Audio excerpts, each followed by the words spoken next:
യൗമുത്താസ്വ, യൗമുൽ ആശറൊക്കെ യൗമാണ്. വ്യക്തമായി നമ്മളെല്ലാവരും പണ്ഡിതന്മാരടക്കം മനസ്സിലാക്കേണ്ട ഒരു വിഷയം. ഞാൻ പണ്ഡിതനായതുകൊണ്ട് പറയല്ല കേട്ടോ, എനിക്ക് അത്ര പാണ്ഡിത്യമില്ല, ഞാൻ വിദ്യാർത്ഥിയാണ്. പക്ഷേ മനസ്സിലാക്കാൻ പറ്റാത്ത കുറേ അല്ലെങ്കിൽ മനസ്സിലായിട്ടില്ലാത്ത കുറേ വിഷയങ്ങൾ മനസ്സിലാക്കാൻ വൈകിയത് കൊണ്ടോ അല്ലെങ്കിൽ മറ്റെന്തല്ലോ ഈഗോ കൊണ്ടോ അത് പഠിക്കാൻ താല്പര്യം കാണിക്കാത്തത് കൊണ്ടോ ഉള്ള ആശയക്കുഴപ്പങ്ങൾ മാത്രമേ ഉള്ളൂ യഥാർത്ഥത്തിൽ ഈ മനുഷ്യനെ നമ്മൾ വിമർശിക്കുന്നതിൻ്റെ യഥാർത്ഥ കാരണം. അദ്ദേഹം വെച്ചിരിക്കുന്നത് ഒരു ഇസ്ലാമിലൊരു കലണ്ടറുണ്ട്. ആ കലണ്ടർ അപ്രമാദിത്വമുള്ളതാണ്. ആ കലണ്ടർ അബദ്ധം വരാൻ പാടില്ല. ഒരു കലണ്ടർ ഉണ്ടാക്കണ തന്നെ എന്താണ്, ഒരു ദിവസത്തിൻ്റെ ഡേറ്റ് അറിയാൻ വേണ്ടിയിട്ടാണ് കലണ്ടർ തന്നെ ഉള്ളത്. ഒരു ദിവസത്തിനൊരു തീയതി ഉണ്ടാകണം. ഇന്ന് 19-ാം തീയതി തിങ്കളാഴ്ചയാണ്. ലോകം മുഴുവൻ ഇന്ന് 19-ാം തീയതി തിങ്കളാഴ്ച തന്നെയാണ്. അത് മുമ്പന്മാർ മുമ്പിലും പിമ്പന്മാർ പിമ്പിലുമാകും. ഇതുപോലെ തന്നെ ഈ പ്രപഞ്ചത്തിന് അല്ലെങ്കിൽ നമ്മൾ ജീവിക്കുന്ന ഭൂമിക്ക് ചന്ദ്രനൊന്നേയുള്ളൂ. ആ ഒരൊറ്റ ചന്ദ്രൻ കാണിക്കുന്ന കല ഒരു ദിവസം ഭൂമിയിൽ ആരംഭിച്ചു കഴിഞ്ഞാൽ അതിൻ്റെ തുടക്കത്തിലും ഒടുക്കത്തിനും ഒരു പരിധിയുണ്ട്. ഒരു ദിവസം എവിടെ നിന്ന് ആരംഭിക്കണം എന്ന തർക്കം നമുക്ക് പിന്നീട് മാറ്റിവെക്കാം. എവിടെയെങ്കിലും ഒരു സ്ഥലത്ത് നാട്ടക്കുറി നിങ്ങൾ കുറ്റി വെക്കേണ്ടി വരും ദിവസത്തിൻ്റെ തുടക്കം അവസാനം കുറിക്കാൻ, അല്ലേ? അത് വേണ്ടി വരുമല്ലോ. അതിപ്പം ഉള്ളത് അംഗീകരിച്ചു കൊണ്ട് നീങ്ങുന്നതിന് ഇസ്ലാമിക പ്രമാണങ്ങൾ എതിരല്ല എന്ന് മാത്രമേ നമ്മൾ മനസ്സിലാക്കുന്നത്. ഡേറ്റ് ലൈൻ എന്ന് പറയുന്നത് പവിത്രമായിട്ട് ആകാശത്ത് നിന്ന് അല്ലാഹു തആല ഇറക്കിയതാണെന്നും നമ്മൾ വാദിക്കുന്നില്ല. 1883 ക്യാപ്റ്റൻ നുക്കിൻ്റെ യാത്രയുടെ അനുബന്ധമായിട്ട് ഒരു പ്രതിഭാസം അദ്ദേഹത്തിൻ്റെ ശ്രദ്ധയിൽപ്പെടുകയും അതിൻ്റെ നിരന്തരമായി പഠന ഗവേഷണങ്ങൾക്ക് വീണ്ടും യൂറോപ്പ് അദ്ദേഹത്തെ ഏർപ്പെടുത്തി. 1886 ഡേറ്റ് ലൈൻ എന്ന് പറയുന്ന സംവിധാനം ലോകത്ത് അവർ കണ്ടെത്തിയതാണ്. ഇത് ഭൂമിയിൽ ആദ്യമേ ഉള്ളതാണ്. പറഞ്ഞില്ല, യൗമ ഖലഖസ് സമാവാതി വൽ അർളിൽ തന്നെ മാസം 12 ഉണ്ട് എന്നാണ്. ഈ മാസത്തിൻ്റെ തുടക്കവും ഒടുക്കവും കൃത്യമാണെന്നർത്ഥം. അത് നമ്മുടെ കാലിമാരും നമ്മളെല്ലാവരും പ്രഖ്യാപിച്ചത് കൊണ്ട് മാസമാവുമോ? നമ്മൾ പ്രഖ്യാപിച്ചിട്ടില്ലാത്തതുകൊണ്ട് മാസം ആകാതിരിക്കുമോ?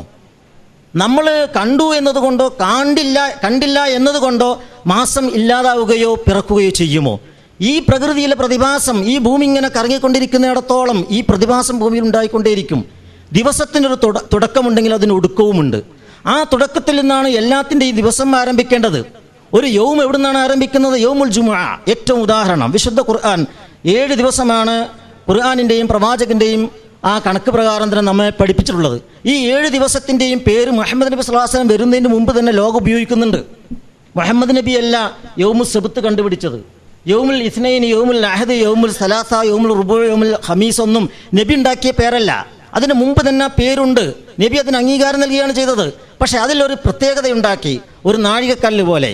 യൗമുൽ ജുമുഅക്ക് 6 ദിവസവും ഉച്ചക്ക് നമ്മൾ ളുഹർ നമസ്കരിക്കുന്നവൻ വെള്ളിയാഴ്ച വന്നാൽ 2 റക്അത്തായി ജുമുഅ നമസ്കരിക്കുന്നു. പിന്നെ എല്ലാ ദിവസങ്ങളും അതിൻ്റെ ആവർത്തനങ്ങളാണ് പിന്നെയും വരുന്നത്. ളുഹർ തന്നെയാണ് എല്ലാ ദിവസവും. അവിടെയാണ് ദിവസത്തിൻ്റെ പവിത്രത മനസ്സിലാക്കുന്നത്. യൗമുൽ ജുമുഅയിലെ ജുമുഅ വെള്ളിയാഴ്ചയല്ലാതെ ലോകത്ത് ശനിയാഴ്ചയോ വ്യാഴാഴ്ചയോ നമസ്കരിക്കുന്നുണ്ടോ ഇല്ലേ? നമ്മൾ ചില ആളുകൾ പറയാറുണ്ട്, സമയത്തെയും ദിവസത്തെയും കൂട്ടിക്കലർത്തിക്കൊണ്ടുള്ളൊരു പ്രമാണം ചില ആളുകൾ പറയുന്നുണ്ട്. അതുകൊണ്ടാണ് നമ്മളിവിടെ ളുഹർ നിസ്കരിക്കുന്ന സമയത്തല്ലല്ലോ മക്കക്കാർ നിസ്കരിക്കുന്നത് എന്ന് പറഞ്ഞ് സമയത്തെയും ദിവസത്തെയും കൂട്ടിക്കലർത്തുന്നുണ്ട്. സമയം എന്ന് പറയുന്നത് വേറൊന്നാണ്. ദിവസം എന്ന് പറയുന്നത് 24 മണിക്കൂർ കൂടുന്ന ഒരു യൂണിറ്റാണ് യഥാർത്ഥത്തിൽ ദിവസം എന്ന് പറയുന്നത്.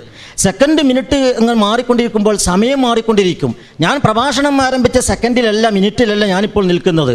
എന്നാൽ ഞാൻ പ്രഭാഷണം ആരംഭിച്ച ദിവസത്തിൽ തന്നെയാണ് ഞാൻ നിൽക്കുന്നത്. 24 മണിക്കൂർ കൊണ്ടാണ് ഒരു പോയിന്റിൽ ദിവസം നീങ്ങുന്നത്. ഒരു സെക്കൻഡ് ഓരോ പോയിന്റിലും മാറിക്കൊണ്ടേയിരിക്കും. ഈ ദിവസത്തെയും സമയത്തെയും കൂട്ടിക്കലർത്താൻ പാടില്ല. വിശുദ്ധ ഖുർആൻ പറയുന്ന അതാണ്. ഈ ഇന്നമൻ നസിഉ സിയാദത്തുൻ ഫിൽ കുഫർ.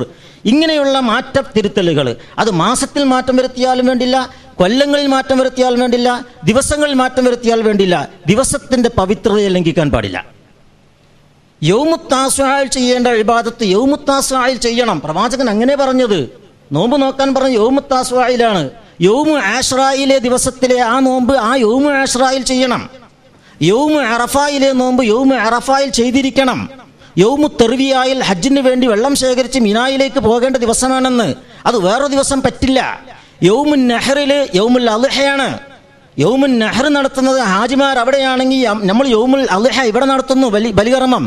അവിടെ കല്ലേറ് നടത്തുന്നതിന് പകരം നമ്മളിവിടെ ഈദ്ഗാഹിലേക്ക് പോകണം. ലോകത്തിൻ്റെ ഐക്യത്തിൻ്റെ ഏറ്റവും ഭയങ്കരമായ ഒരു സിമ്പലാണിത്. ഇത് മറച്ചു വെക്കേണ്ട ആവശ്യം നമുക്ക് വരുന്നില്ല. ഈ ഗൗരവം എന്തുകൊണ്ട് ഞാൻ അടക്കമുള്ള വലിയ സമൂഹം, ഈ സമൂഹത്തെ നിയന്ത്രിക്കുന്നവർ പോലും മനസ്സിലാക്കുന്നില്ല എന്നതിലാണ് ഈ മഹാനായ മനുഷ്യന്റെ ദുഃഖം. ഒരു ദിവസത്തിന് തുടക്കമുണ്ടെങ്കിൽ ഒടുക്കമുണ്ട്. ഞാൻ ആവർത്തിക്കുന്നു, അത് ആ ദിവസത്തിന്റെ തുടക്കത്തിൽ തന്നെയാണ് തീയതി ആരംഭിക്കേണ്ടത്. ഒരു ദിവസത്തിന് 24 മണിക്കൂറാണ്. ചന്ദ്രന്റെ ഒരു ദിവസത്തിന് 24 മണിക്കൂർ ഇല്ല, 23 മണിക്കൂറും 12 മിനിറ്റേ ഉള്ളൂ. എങ്ങനെയാണ് ദിവസത്തിന് അത് കാൽക്കുലേറ്റ് ചെയ്യാൻ സാധിക്കുക? അതുകൊണ്ട് ഒരു ദിവസം ചന്ദ്രന് ഭൂമിക്ക് ചുറ്റും കറങ്ങിത്തീരുമ്പോൾ 23 മണിക്കൂറും 12 മിനിറ്റുമേ ആവുകയുള്ളൂ. ബാക്കി 48 മിനിറ്റ് മറ്റേതിലേക്ക് മൈനസ് ആകുകയാണ്. അതുകൊണ്ടാണ് ന്യൂമൂൺ സംഭവിച്ചു കഴിഞ്ഞാൽ മാസം മാറിയെന്നും ആ ന്യൂമൂണിന് ശേഷമുള്ള ദിവസം എവിടെ നിന്ന് ആരംഭിക്കുന്നുവോ അവിടെ നിന്ന് ദിവസം ആരംഭിക്കണമെന്ന് പറയുന്നത്, തീയതി ആരംഭിക്കണമെന്ന് പറയുന്നത്. ഇത് മനസ്സിലാക്കാൻ ഇത്രയധികം പ്രയാസമില്ല. ഒരു ദിവസത്തിൻ്റെ ഒരു ഇബാദത്ത്. ഇന്ന് ലോകത്ത് തിങ്കളാഴ്ചയാണ്, 19-ാം തീയതിയാണെങ്കിൽ 19-ാം തീയതി തന്നെയാണ്. ഇതല്ലേ ഗ്രിഗോറിയൻ കലണ്ടറിന്റെ പ്രത്യേകതയായി നാം അംഗീകരിക്കുന്നത്. അതിൽ അശാസ്ത്രീയതകൾ കുറേ അധികമുണ്ട്. 31 ദിവസവും 30 ദിവസവും 29 ദിവസവും 28 ദിവസവും ഒക്കെ വരുന്ന മാസങ്ങൾ ഗ്രിഗോറിയൻ കലണ്ടറിലുണ്ട്. അതുകൊണ്ട് അത് അശാസ്ത്രീയമാണ്. മുഹമ്മദ് നബി സല്ലല്ലാഹു അലൈഹി വസല്ലം ഈ കലണ്ടറിന്റെ ദിവസം കൃത്യമായിട്ട് കണക്കാക്കി തന്നു. അള്ളാഹു 12 മാസമാണെന്ന് ഖുർആനിൽ പറഞ്ഞു. ഒരു കൊല്ലത്തിന്, ഒരു മാസത്തിന് എത്ര ദിവസമുണ്ട് എന്ന് പ്രവാചകൻ പറഞ്ഞു. അശ്ശറു ഹക്കദ വഹക്കദ വഹക്കദ വശ്ശറു ഹക്കദ വഹക്കദ വഹക്കദ. ഒരു വിരൽ മടക്കിക്കൊണ്ട് 29 30, 29 അല്ലെങ്കിൽ 30. അതും ഒരു മാസം 29, പിറ്റത്തെ മാസം 30, പിന്നെ 29, പിന്നെ 30. അതായിരുന്നു ജൂതന്മാർ കൊണ്ടുവന്നിരുന്ന കലണ്ടർ. അത് പ്രവാചകൻ ക്യാൻസൽ ചെയ്തു. നബി പറഞ്ഞു 29 ഉണ്ടാകാം, 30 ഉണ്ടാകാം. പിന്നെ മാസം മാറിയെന്ന് ഉറപ്പാകണം. എന്നിട്ട് നിങ്ങൾ ഇബാദത്ത് ചെയ്യാൻ പാടില്ല. നോക്കൂ നിങ്ങൾ, ഫതുഹുൽ ബാരി, ശറഹ് മുസ്ലിം, എല്ലാ ഗ്രന്ഥങ്ങളിലും സൂമൂ ലിറുയതിഹി വഅഫ്തിറു ലിറുയതിഹി വഇൻ ഗുമ്മ അലൈക്കും ഫഖ്ദിറു ലഹു എന്ന് പറയുന്ന ഹദീസുകൾ, ഫഖ്ദിറു ലഹു എന്നും ഫഖ്ദിറു ലഹു 30 എന്നും ഇദ്ദത്ത ശഅബാൻ എന്നൊക്കെ ധാരാളം റിപ്പോർട്ടുകൾ വന്നിട്ടുള്ള ഈ ഹദീസുകളൊക്കെയും പ്രമാണങ്ങളൊക്കെ മുമ്പിൽ വെച്ചുകൊണ്ട് ഫതുഹുൽ ബാരി അടക്കം പറയുന്നത്, ഇത് കാണുക എന്നതിൻ്റെ നിർബന്ധ ബുദ്ധിയല്ല. ഇത് മാസം മാറി എന്ന് ഉറപ്പായാൽ നിങ്ങൾ നോമ്പ് തുടങ്ങണം. മാസം മാറി എന്ന് ഉറപ്പായാലല്ലാതെ പെരുന്നാൾ കൊള്ളാൻ പാടില്ല എന്നാണ് ലാ തസൂമു ഹത്താ തറൗൽ ഹിലാല, ലാ തസൂമു ഹത്താ തഫ്തിറു, പിന്നെ തറൗൽ ഹിലാല തുഫ്തിറു എന്നൊക്കെയുള്ള വാക്കുകൾ വന്നിരിക്കുന്നത് എന്ന് വളരെ കൃത്യമായി തന്നെ പണ്ഡിതന്മാർ വിശദീകരിച്ചിട്ടുണ്ട്. മാത്രമല്ല ഇവരെല്ലാവരും മറക്കാതെ പറഞ്ഞൊരു വിഷയമുണ്ട്. ഈ സൂമു ലിറുയതിഹി വഅഫ്തിറു ലിറുയതി എന്നുള്ളത് ആമുൻ മുഅഖ്ഖത്തുമാണെന്നാണ്. ഇത് പൊതു കൽപ്പനയാണ്, ഉമ്മത്ത് മുഹമ്മദിനോട് മൊത്തമുള്ള കൽപ്പനയാണ്. മക്കയിൽ കണ്ടാൽ എന്ന് നബി പറഞ്ഞിട്ടില്ല. ഒന്നാമത്തെ കണ്ടാൽ എന്ന അർത്ഥം പറയുന്നത് ശരിയല്ല. സൂമു ലിറുയതിഹി ലാമ് പറഞ്ഞത് എന്തിനാ? സൂമു ലിറുയതിഹി വെറുതെ അല്ല ലാമ് പ്രവാചകൻ ഉപയോഗിച്ചത്. സൂമു ഇൻ റഅയ്തു എന്ന് പറഞ്ഞാൽ മതിയായിരുന്നല്ലോ, അല്ലെങ്കിൽ ലൗ റഅയ്തു എന്ന് പറഞ്ഞാൽ മതിയായിരുന്നുവല്ലോ. എന്താ ലിറുയതിഹി, റുയത്ത് എന്നുള്ള മസ്തർ പ്രയോഗം എന്താ നടത്തിയത്? കാഴ്ചക്ക് വേണ്ടി, കാഴ്ചയുടെ അടിസ്ഥാനത്തിൽ എന്നാണ് പറഞ്ഞത്. കണ്ടാൽ നോമ്പെറുക്കുക, കണ്ടാൽ നോമ്പ് അവസാനിപ്പിക്കുക എന്ന ആ മലയാള പ്രയോഗം തന്നെ അതിൽ ശരിയല്ല. മാസം ഉറപ്പാകണം, അതിനൊരു മാനദണ്ഡം പ്രവാചകൻ പറഞ്ഞു കൊടുത്തു. ഏതുപോലെ പ്രവാചകൻ നേലളക്കാനാണ് നിർദ്ദേശിച്ചത്, അതുപോലെ തന്നെ പ്രവാചകൻ നിർദ്ദേശിച്ചു സൂര്യൻ നോക്കിയിട്ട് അസ്തമനം ഉറപ്പായോ ഇല്ലേ എന്ന് നോക്കിക്കൊണ്ടാണ്. നമ്മളതൊന്ന് അത് ഉപയോഗിക്കുന്നില്ല, ഉപയോഗിക്കേണ്ട ആവശ്യം വരുന്നില്ല എന്നതുകൊണ്ടാണ്. പക്ഷേ അടിസ്ഥാന തത്വം തന്നെയാണ്. എന്താണ് അതിൻ്റെ അർത്ഥം? സൂര്യൻ അസ്തമിക്കാതെ നിങ്ങൾ നോമ്പുറക്കാൻ പാടില്ല, സൂര്യൻ അസ്തമിക്കാതെ മഗ്രിബ് നമസ്കരിക്കാൻ പാടില്ല, ഫജ്റുസ് സാദിഖ് വെളിവാവാതെ സുബഹി നമസ്കരിക്കാൻ പാടില്ല. ആ പറഞ്ഞതാണ് ഈ പറഞ്ഞതിൻ്റെ പൊരുൾ. അതുകൊണ്ടാണ് അനേകം പണ്ഡിതന്മാർ ഗോളശാസ്ത്രവും അതുപോലെ തന്നെ ഇസ്ലാമിക ശാസ്ത്രവും ഒരുപോലെ പഠിച്ചിരിക്കുന്ന അനേകം പണ്ഡിതന്മാർ, അഥവാ ഗോളശാസ്ത്രജ്ഞന്മാരായ പണ്ഡിതന്മാർ, അവർ ഏകകണ്ഠമായി എന്ന് തന്നെ വേണമെങ്കിൽ പറയാം. അവർ പറഞ്ഞ വാക്കെന്താണ്? ഇദാ സബത റുയത്തുൽ ഹിലാലി ഫീ ഖുത്രി മിനൽ അഖ്താരി ഫവജബ അസ്സൗമു അലാ സായിരിൽ അഖ്താരി ബിദൂനി ഇഅ്തിബാരി ഇഖ്തിലാഫിൽ മതാലി മുത്ലഖൻ വലൗ ഖാലഫ അശ്ശാഫിഇയ്യത്തു. മണിക്കിഫാൻ ഉദ്ധരിച്ചിട്ടുണ്ട്, ഞാൻ ആവർത്തിക്കുന്നു. അത് എല്ലാവർക്കും അറിയാലോ എൻ്റെ അർത്ഥം. മാസപ്പിറവിയുടെ ആ അവസ്ഥ, ആ കാഴ്ച അല്ലെങ്കിൽ അതിൻ്റെ സ്ഥിരീകരണം എവിടെ ഉണ്ടായോ അത് അറിഞ്ഞവർക്കെല്ലാം അത് ബാധകമാണ്. ന്യൂമൂൺ സംഭവിച്ചു കഴിഞ്ഞിട്ട് 6 മണിക്കൂർ കഴിഞ്ഞ് എവിടെയെല്ലാം സൂര്യാസ്തമിക്കുന്നുണ്ടോ അവിടെയൊക്കെ ചന്ദ്രൻ ഉണ്ടാവും. അപ്പോൾ ഒരു ന്യൂമൂൺ ഒരിക്കൽ സംഭവിച്ചു കഴിഞ്ഞാൽ ലോകത്ത് എവിടെയെങ്കിലും മാസപ്പിറവിയുടെ സാധ്യതയുണ്ട്. ഈ സാധ്യത അറിയാത്ത കാലഘട്ടത്തിൽ നോക്ക് നിങ്ങൾ, ഇന്ത്യക്ക് സ്വാതന്ത്ര്യം കിട്ടിയ വിവരം ലക്ഷദ്വീപുകാർ അറിഞ്ഞത് 3 മാസം കഴിഞ്ഞിട്ടാണ്. 3 മാസം കഴിഞ്ഞിട്ടാണ്. ഇന്ന് 3 സെക്കൻഡിനുള്ളിൽ ലോകം മുഴുവൻ അറിയും അങ്ങനത്തെ ഒരു സംഭവം. അങ്ങനത്തെ ഒരു കാലഘട്ടത്തിൽ ഈ ശാസ്ത്രീയപരമായ കണക്കുകളുടെ അടിസ്ഥാനത്തിൽ കൃത്യമായി ചന്ദ്രൻ്റെ ന്യൂമൂൺ സംഭവിച്ചതിന് ശേഷം 1-ാം തീയതി ആയത് എങ്ങനെയാണ്, എപ്പോഴാണ് എന്ന് മനസ്സിലായാൽ നമ്മളിപ്പോഴും ജാഹിലിയ കാലത്തെ പോലെ ഇന്ന ഉമ്മത്തുൻ ഉമ്മിയത്തുൽ ലാ നക്തുബു വലാ നഹ്സബു എന്നത് ബഹുമാനപ്പെട്ട മുൻ പ്രാസൻ പറഞ്ഞതുപോലെ നമ്മളിപ്പോൾ ഒരു ഉമ്മിയത്ത് അലങ്കാരമായി സ്വീകരിക്കണമോ വേണ്ടേ? അത് വേണ്ടതില്ല. ഖുർആനും സുന്നത്തും എന്തിനെതിരില്ല എന്നാണ് ഞാൻ പറയുന്നതിൻ്റെയും ഞാൻ മനസ്സിലാക്കിയതിൻ്റെയും ആകെ പൊരുൾ. ഖുർആനും സുന്നത്തും സലഫുസ്സാലികളുടെ ജീവിത മാതൃകയിലും ഒരിക്കലും എന്തിനെതിരല്ല, ഇന്നത്തെ കണക്കനുസരിച്ച് ഇന്ന് മനസ്സിലാക്കപ്പെട്ടിരിക്കുന്ന നമ്മളുടെ കയ്യിലുള്ള കൃത്യമായ ഒരു കണക്കനുസരിച്ച് ഇസ്ലാമിൻ്റെ കലണ്ടർ കൃത്യമായി തയ്യാറാക്കാൻ സാധിക്കുമെന്നും ആ കലണ്ടറിനെ നമ്മളെ ഇബാദത്തുകൾക്ക് പൂർണ്ണമായും ഫോളോ ചെയ്യുന്നതിനും ഇസ്ലാമിൻ്റെ പ്രമാണങ്ങൾ ഒരിക്കലും എതിരല്ല. ഇത് മാത്രമാണ് ഇത്തരുണത്തിൽ പറയാനുള്ളത്. ഇനി അവസരം വരികയാണെങ്കിൽ പറയാം. ഞാൻ നേരത്തെ പറഞ്ഞതിൻ്റെ വാചകം ഒഴിമിക്കട്ടെ. മുത്രഫ് ബിൻ അബ്ദുല്ലാഹി ഷാഫിഈ, അബുത്തയ്യിബ് ഇബ്നു സുലൈമാൻ സൽമത്തു ഷാഫിഈ, അബുൽ അബ്ബാസ് ബിൻ സുറൈജ് ഷാഫിൽ ബഗ്ദാദി, അബ്ദുല്ലാഹി ബിൻ മുസ്ലിം ബിൻ ഖുത്തൈബ ദന്നൂരി, അൽ ഇമാം അബൂ ഹാമിദ് അൽ ഇസ്ഫറാഇനി ഷാഫിഈ, ഇമാം ഖഫാൽ, ഇമാം സുബ്കി, ഇങ്ങനെ അതുപോലെ അബ്ദുൽ വഹാബ് പിന്നെ ഇബ്നു വഹാബുൽ ദിമഷ്കി അൽ ഹനഫി, ഇതുപോലെയുള്ള ഗോളശാസ്ത്രവും അതുപോലെ തന്നെ ഇസ്ലാമിക ശരീഅത്തും കലക്കിക്കുടിച്ചു എന്ന് പറയുന്ന മഹാരഥന്മാരായ പണ്ഡിതന്മാർ മുഴുക്കയും ഏകഖണ്ഡമായി പറഞ്ഞതെന്താണെന്ന് വെച്ചാൽ, ഇൽമുൻ ളന്നിയായ റുഅ്യത്ത് കാഴ്ച, അതും ഇൽമുൻ ഖത്ഇയായ ഇൽമുൽ ഫലക് വൽ ഹിസാബ് നിങ്ങളുടെ മുമ്പിൽ വന്നാൽ ഇൽമുൽ ളന്നിയായ റുഅ്യത്തിനെ തള്ളിക്കളഞ്ഞുകൊണ്ട് ഇൽമുൽ ഫലക് വൽ ഹിസാബിൻ്റെ ഖത്ഇയായ ഇൽമാണ് സ്വീകരിക്കലാണ് ഇസ്ലാമിൻ്റെ ഹിഫ്ളിനും ഭദ്രതക്കും ഇസ്ലാമിൻ്റെ നിയമത്തോട് നീതി പുലർത്തുന്നത്. അതുകൊണ്ട് ഞങ്ങളെല്ലാവരും പറയുന്നത് ഇൽമുൽ ഫലക്കും ഇൽമുൽ ഹിസാബും പറഞ്ഞനുസരിച്ച് കണക്കനുസരിച്ച് കൃത്യമായി തന്നെ മാസമാറ്റം മനസ്സിലായാൽ അതിൻ്റെ അടിസ്ഥാനത്തിൽ അറിഞ്ഞവർ മുഴുവൻ നോമ്പ് നോക്കുകയും പെരുന്നാൾ ആഘോഷിക്കുകയും ചെയ്യണം. അതാണ് ഇസ്ലാം എന്നാണ്. അതിന് ഒരുപാട് പ്രമാണങ്ങളുണ്ട്. ഇൻഷാ അല്ലാഹ് സന്ദർഭവും സമയം തരികയാണെങ്കിലും ഇൻഷാ അല്ലാഹ് കിട്ടാതിരിക്കില്ല. ഇന്നല്ലെങ്കിൽ നാളെ, നാളെ അല്ലെങ്കിൽ മറ്റന്നാൾ ഈ സയൻറ്റിഫിക് തിയറി അനുസരിച്ച് തന്നെ ഖുർആനിൻ്റെയും സുന്നത്തിൻ്റെയും ഇസ്ലാമിക പ്രമാണങ്ങൾക്ക് എതിരല്ലാത്ത വിധം ഇത് വളരെ സൗകര്യപ്രദമായി ലോകത്ത് സ്വീകരിക്കുന്ന ഒരു നല്ല നാൾ തീർച്ചയായും വരിക തന്നെ ചെയ്യും. അത് വരുന്നതിന് വേണ്ടിയുള്ള എല്ലാ തുടക്കങ്ങളും കുറിച്ച് കഴിഞ്ഞിരിക്കുന്നു. ലോകത്ത് മുഴുവൻ ഇത് ചർച്ചയായിട്ടുണ്ട്. ഇന്നതാ എനിക്ക് ഏറ്റവും അധികം സന്തോഷം എന്താണെന്നറിയോ, നിങ്ങളെപ്പോലെയുള്ള അനേകം പണ്ഡിതന്മാരെ ഈ വിനീതൻ്റെ വാക്ക് പോലും കേൾപ്പിക്കാനൊരു അവസരമുണ്ടായി എന്നുള്ളത് തന്നെ ഈ അവസരത്തിന് പോലും കാരണക്കാരൻ മണിക്കുവാനാണ്. എല്ലാ അഭിനന്ദനങ്ങളും അദ്ദേഹത്തിന് ഞാൻ നേരുന്നു. ദീർഘായുസോടുകൂടി അല്ലാഹു തആല അദ്ദേഹത്തെ ഇനിയും നിലനിർത്തട്ടെ. അദ്ദേഹത്തിൻ്റെ അറിവുകൾ മറ്റുള്ളവർക്ക് പകർന്നു കൊടുക്കാനുള്ള തൗഫീഖ് അദ്ദേഹത്തിന് കിട്ടട്ടെ. നമുക്കും വിനയാന്വിതരായി എല്ലാ ഈഗോയും മാറ്റിവെച്ചിട്ട് എൻ്റെ വിനയാന്വിതനായി മണിക്കുവാനെ പോലെയുള്ള വ്യക്തിത്വങ്ങളെ കൊണ്ടുവന്നിട്ട് അവരുടെ ഇൽമ് പങ്കുവെച്ചിട്ട് ആ വിഷയവുമായി നീതി പുലർത്താൻ അള്ളാഹു നമുക്കും തൗഫീഖ് ചെയ്യുമാറാകട്ടെ. വാഖിറു ദഅവാനാ അൽഹംദുലില്ലാഹി റബ്ബിൽ ആലമീൻ. അസ്സലാമു അലൈക്കും വറഹ്മത്തുള്ളാഹി.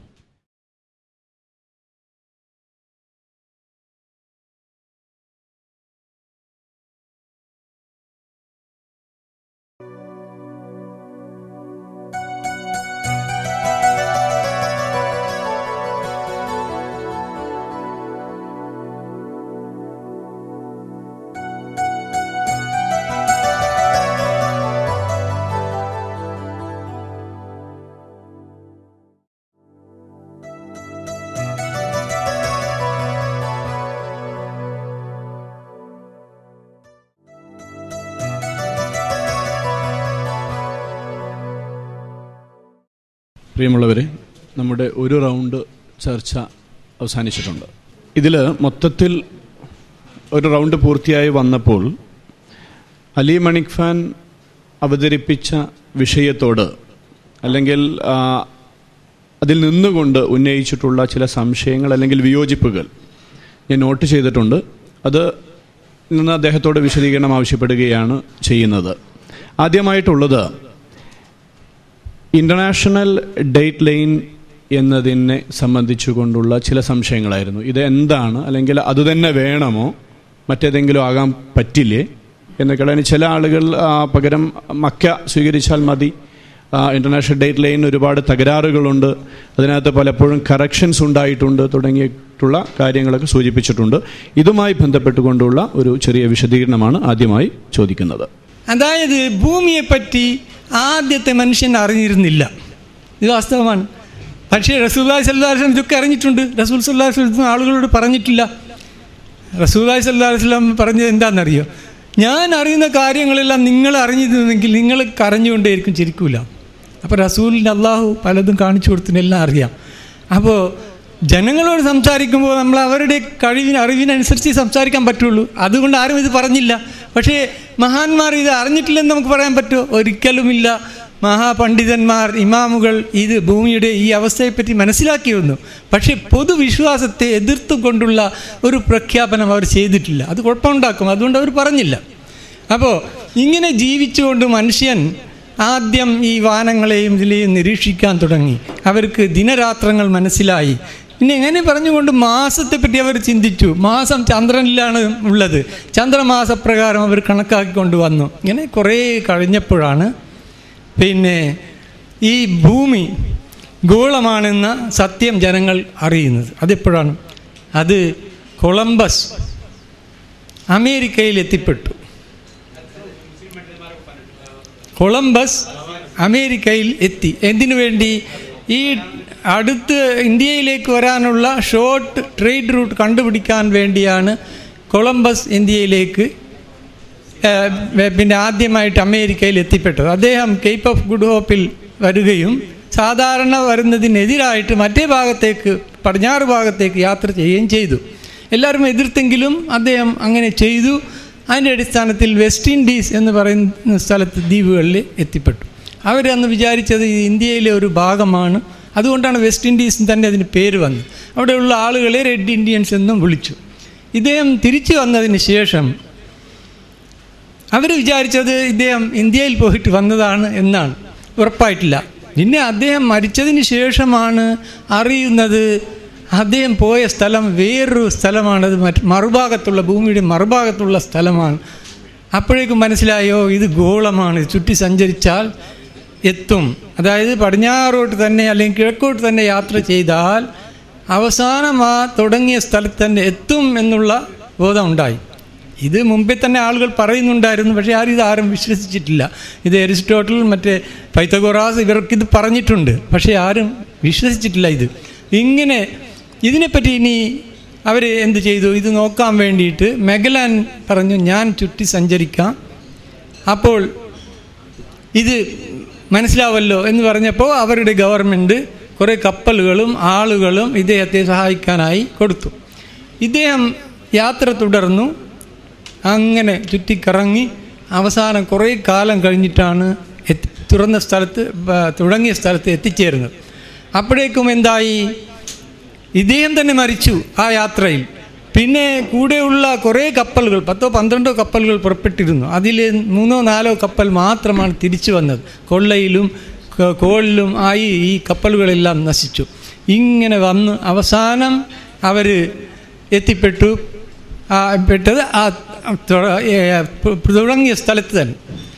പിന്നെ അവരുടെ ലോഗ് പുസ്തകം മനസ്സിലാക്കി. അവർ ഓരോ ദിവസവും ഇത് എഴുതി വെക്കും. ഇങ്ങനെ സംഭവങ്ങളും എത്തുന്ന സ്ഥലവും ദിവസവും ഓരോ ദിവസവും മാറ്റിക്കൊണ്ടാണല്ലോ പോവുക. അവസാനം അതിൽ നിന്ന് മനസ്സിലായി ഒരു ദിവസം നഷ്ടപ്പെട്ടു. ഇവർ ദിവസത്തിനും എത്തിയ സ്ഥലത്തെ ദിവസത്തിനും ഒരു ദിവസത്തിന് വ്യത്യാസം വന്നു. ഇപ്പോഴാണ് മനസ്സിലാവുന്നത് ചുറ്റി സഞ്ചരിച്ചാൽ ഒരു ദിവസം നഷ്ടമാകും എന്നുള്ളത്. കിഴക്കോട്ട് പോയാൽ ഒരു ദിവസം നഷ്ടമാകും, അങ്ങോട്ട് പോയാൽ ഒരു ദിവസം കൂടും എന്നുള്ള മനസ്സിലായി. അപ്പോൾ അവരെന്ത് ചെയ്തു? ഇത് എവിടെ വെച്ചിട്ടാണ് മാറുന്നത് എന്നതിൻ്റെ പിന്നെ റിസർച്ചാണ് നടന്നത്. ഏതെങ്കിലും ഒരു സ്ഥലത്ത് വെച്ച് ഭൂമിയിൽ ദിവസം മാറണമല്ലോ. നമ്മളിപ്പോൾ ഇവിടെ അങ്ങോട്ടും ഇങ്ങോട്ടും പോയാൽ ദിവസം മാറുന്നതായിട്ട് നമുക്ക് അനുഭവപ്പെടുന്നില്ല. ഭൂമിയുടെ പടിഞ്ഞാറ് ഭാഗത്ത് നിന്ന് കിഴക്ക് ഭാഗം വരെ പോയാലും ദിവസം പിന്നെ ഒരു ഭാഗത്തേക്ക് ഇത് ചെയ്താൽ ദിവസം മാറുന്നതായിട്ട് അനുഭവപ്പെടില്ല. പക്ഷേ ഒരു പ്രത്യേക സ്ഥലത്ത് ദിവസം മാറിയില്ലെങ്കിൽ ഒരു ദിവസമല്ലേ ഉണ്ടാവുക? നമ്മൾ ചിന്തിച്ച് നോക്ക്. ഇപ്പോൾ വെള്ളിയാഴ്ച പോണെങ്കിൽ വെള്ളിയാഴ്ച ഒരു സ്ഥലത്ത് തുടങ്ങി ഒരു സ്ഥലത്ത് അവസാനിക്കണ്ടേ? ജുമയെ പറ്റി ആലോചിച്ച് നോക്ക്. നമുക്ക് എളുപ്പമാണ് ജുമ. അതുകൊണ്ട് തന്നെയാണ് ഇത് മനസ്സിലാക്കാൻ വളരെ എളുപ്പം നമുക്ക്. വേറെ ആളുകൾക്ക് ഇങ്ങനെയുള്ള ഒരു പ്രതിഭാസമില്ല. ഏറെ ദിവസത്തിൽ ചെയ്യുന്ന ലുഹർ മാറ്റി വെച്ചിട്ട് ജുമ തുടങ്ങുകയാണ്. അപ്പോൾ എന്തായി? ജുമ തുടങ്ങിക്കൊണ്ട് 24 മണിക്കൂർ കഴിഞ്ഞ് അവിടെ എത്തിയാൽ ജുമ അവസാനിച്ച് പിന്നെ ലുഹർ തുടങ്ങും. ഇതാണ് പിന്നെ ദിവസം മാറുന്ന സ്ഥലം. അത് നമുക്ക് എളുപ്പത്തിൽ മനസ്സിലാവും. ഈ ജുമ ഉള്ളത് കൊണ്ട് നമുക്ക് എളുപ്പത്തിൽ മനസ്സിലാവും. പക്ഷേ ജനങ്ങൾക്ക് ഈ സ്ഥലം എവിടെയാണെന്ന് അന്ന് അറിയില്ല, ആർക്കും അറിയില്ല. റസൂലുള്ളാഹി സ്വല്ലല്ലാഹു അലൈഹി വസല്ലം കാലഘട്ടത്തിൽ ആഫ്രിക്കൻ കോസ്റ്റ്, വെസ്റ്റേൺ കോസ്റ്റ് മുതൽ ഈ ചൈന കോസ്റ്റ് വരെ മാത്രമായിരുന്നു ജനങ്ങൾ അറിഞ്ഞിരുന്നത്. അതുകൊണ്ടാണ് ഏറ്റവും ദൂരമുള്ള സ്ഥലം ചൈനയായിട്ട് അന്ന് പറയപ്പെട്ടിരുന്നത്. അപ്പോൾ ഇതിനെപ്പറ്റി പിന്നീട് അവർ സെർച്ച് ചെയ്തു. ഈ സ്ഥലം, അതായത് ഈ ദിവസം മാറുന്ന സ്ഥലം ലോകത്ത് എവിടെയാണ് ഉള്ളത്. അതിനുവേണ്ടി യാത്രകൾ നടത്തിയത് ക്യാപ്റ്റൻ കുക്കാണ്. ക്യാപ്റ്റൻ കുക്ക് വളരെയധികം യാത്രകൾ നടത്തിയിട്ടുണ്ട്. അദ്ദേഹം വടക്കോട്ടും തെക്കോട്ടും എല്ലാ സമുദ്രങ്ങളിലും അദ്ദേഹം യാത്ര ചെയ്തു. അദ്ദേഹത്തിൻ്റെ ഒരു യാത്രയിൽ ഈ ചൈന കോസ്റ്റിൽ നിന്ന് പുറപ്പെട്ട്, അന്ന് കണക്കും കാര്യമൊന്നും ഉണ്ടായിരുന്നില്ല, അവർ കാറ്റിൻ്റെ ഗതി അനുസരിച്ച് ഒരു ഭാഗത്തേക്ക് യാത്ര ചെയ്ത് പോയതെന്നല്ലാതെ അവർക്ക് അതിൻ്റെ ഉള്ള സ്ഥാനങ്ങളുടെ കണക്കോ അതോ കൃത്യമായിട്ട് അറിയില്ല. അങ്ങനെ കറങ്ങിക്കൊണ്ട് കുറേ മാസങ്ങൾ കഴിഞ്ഞിട്ടാണ് മറ്റേ അമേരിക്കയിലെ ഒരു സ്ഥലത്തെത്തുന്നത്. അപ്പോഴേക്കും മനസ്സിലായി ഇദ്ദേഹത്തിൻ്റെ ദിവസത്തിനും അവിടെയുള്ള ദിവസത്തിനും വ്യത്യാസമുണ്ട്. അപ്പോൾ മനസ്സിലായി ഇവിടെ ഇതിൻ്റെ രണ്ടിൻ്റെ ഇടയിൽ തന്നെയാണ് ഈ ദിവസമാറ്റം സംഭവിക്കുന്നത്. പിന്നെ അവിടെയുള്ള ദ്വീപുകളെല്ലാം ഏത് ദ്വീപിൽ ഏത് ദിവസമാണുള്ളത് എന്നതിൻ്റെ ഒരു സർവേ നടത്തി. എന്നിട്ട് ഇത് നേരെയാക്കാൻ സാധിക്കാത്തതുകൊണ്ടാണ് അത് വളച്ചിരിക്കുന്നത്. കാരണം അള്ളാഹു മനുഷ്യരെ എത്തിച്ചിട്ടുണ്ട്. അവർ പോയ സമയത്ത് ദിവസം കൊണ്ടുപോയവർ സ്ഥാപിച്ചു, ഈ ഭാഗത്തുനിന്ന് പോയവർ കുറച്ച് അങ്ങോട്ടേക്ക് അതിക്രമിച്ചു, മറ്റേ ഭാഗത്തുനിന്ന് വന്നവർ കുറച്ച് അങ്ങോട്ടേക്കും അതിക്രമിച്ചതുകൊണ്ട് ഈ രേഖ നേരെയാക്കുക സാധ്യമല്ല. അത് അവരുടെ ദിവസം മാറ്റാൻ അവരോട് കൽപ്പിക്കുന്നതും ശരിയല്ല. അപ്പോൾ അത് വെച്ചും കൊണ്ടാണ് അവർ ഈ ഡേറ്റ് ലൈൻ നിശ്ചയിച്ചത്. ഇതിങ്ങനെയുള്ള കാര്യം ഇത് ആണ് പ്രൈം മെരീഡിയൻ. അതായത് ഈ ഭൂമിയിൽ 360 ഡിഗ്രികൾ വരയ്ക്കേണ്ടതുണ്ട് കണക്കുണ്ടാക്കാൻ വേണ്ടി. അപ്പോൾ ഇത് ആദ്യം എവിടെ നിന്ന് തുടങ്ങണം എന്നുള്ള ചർച്ചയാണ്. ഏതാണ്ട് ഒരു 50-100 കൊല്ലം ഈ റിസർച്ച് നിന്നിരുന്നു. അമേരിക്കയിലായിരുന്നു റിസർച്ചുകൾക്ക് നടന്നിരുന്നത്. അപ്പോൾ ഈ റിസർച്ചുകൾ ഇങ്ങനെ നടത്തി അവസാനം അവർ ഈ സ്ഥലം തന്നെയാണ് വേണ്ടത് എന്ന് തിരഞ്ഞെടുത്തു. അതിലും കുറേ പ്രശ്നങ്ങളുണ്ടായി. എന്ന് വെച്ചാൽ ഒരു ജർമ്മൻ ശാസ്ത്രജ്ഞൻ അവസാനം പറഞ്ഞു, ഈ ഡേറ്റ് ലൈൻ, ഈ ദിവസം തുടങ്ങുന്ന രേഖ കടലിൽ മാത്രമേ വരാൻ പാടുള്ളൂ, ഒരു നാട് ക്രോസ് ചെയ്യാൻ പാടില്ല എന്ന് അദ്ദേഹം വാദിച്ചു. അപ്പോഴേക്കും മറ്റെല്ലാ ശാസ്ത്രജ്ഞന്മാരും ഇദ്ദേഹത്തെ കളിയാക്കി എന്നാണ് ചരിത്രത്തിലുള്ളത്. അവർക്ക് മനസ്സിലായില്ല പറഞ്ഞത്. പിന്നെ കുറേ ചർച്ചകളിലൂടെ എല്ലാവരും അത് തന്നെ അങ്ങനെ തന്നെയാണ് വേണ്ടതെന്ന് സമ്മതിച്ചു. എന്നിട്ട് അവിടെ ഒരു സ്ഥലം ഉള്ളത് ഈ റഷ്യക്കും അമേരിക്കക്കും ഇടയിലുള്ള ബെറിങ് സ്ട്രീറ്റ് മാത്രമാണ്. നിങ്ങൾ ഭൂമി നോക്കിയാൽ മനസ്സിലാവും. അതല്ലാതെ ഈ ചേരാത്ത ഒരു സ്ഥലം, കടലുള്ള ഒരു സ്ഥലം ഇല്ല. ഇത് ആർട്ടിഫിഷ്യലായിട്ട് ഉണ്ടാക്കാൻ പറ്റില്ല. ഇത് അള്ളാഹു നിശ്ചയിച്ച ആ ഇതിൽ കൂടി തന്നെ എടുത്തെങ്കിൽ മാത്രമേ കാര്യം ശരിയാവുള്ളൂ. നാച്ചുറൽ ആയിരിക്കണം. അപ്പോൾ അത് ബെറിങ് സ്ട്രീറ്റ് എന്ന് പറഞ്ഞ ഒരു കടൽ അതിലുണ്ട്. അവിടെ എസ്കിമോ താമസിക്കുന്ന സ്ഥലമാണ്. എസ്കിമോ റീജിയനാണത്. വളരെ തണുപ്പ് പിടിച്ച സ്ഥലമാണ് അലാസ്ക. ഇപ്പോൾ മുസ്ലിമീങ്ങൾ അവിടെ ഉണ്ടോ ഇല്ലയെന്ന് എനിക്കറിയില്ല. ആ ഇടയിൽ കൂടിയാണ് ഈ ലൈൻ എടുത്തിരിക്കുന്നത്. അത് എടുത്തപ്പോൾ എന്താ സംഭവിച്ചത്? അപ്പോൾ റഷ്യക്കാർ ആവശ്യപ്പെട്ടു അത് ഈ അലാസ്ക നമ്മളെ നാടാണെന്ന് അവർ ക്ലെയിം ചെയ്തു. അതെങ്ങനെയെന്ന് വെച്ചാൽ അവർ ഈ വെയിൽ ഹണ്ടിങ്ങിന് വേണ്ടി മറ്റേ ഭാഗത്തേക്ക് പോകാറുണ്ടായിരുന്നു.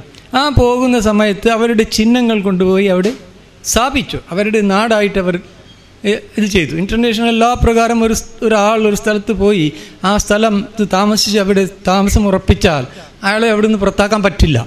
അങ്ങനെയാണ് ഇൻ്റർനാഷണൽ ലോ. അത് പ്രകാരം റഷ്യക്കാർ ക്ലെയിം ചെയ്ത് നമ്മുടെ സ്ഥലമാണ്, അത് നമുക്ക് കൊടുക്കാൻ പറ്റില്ല. അപ്പോൾ വലിയ പ്രശ്നമായി. അതെങ്ങനെ ഇനി പരിഹരിക്കും? അവർ അത് സമ്മതിക്കുന്നില്ല. അവസാനം ഈ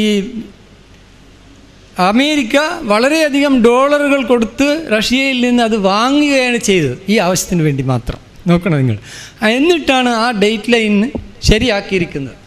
ഇതിൻ്റെ മറുവശത്തേക്ക് നീട്ടിയപ്പോൾ ഒരു അത്ഭുതം. അത് അവർ ഈ ലണ്ടനിൽ ഗ്രീൻവിച്ചിൽ കൂടി തന്നെ ഇത് കടന്നുപോയി.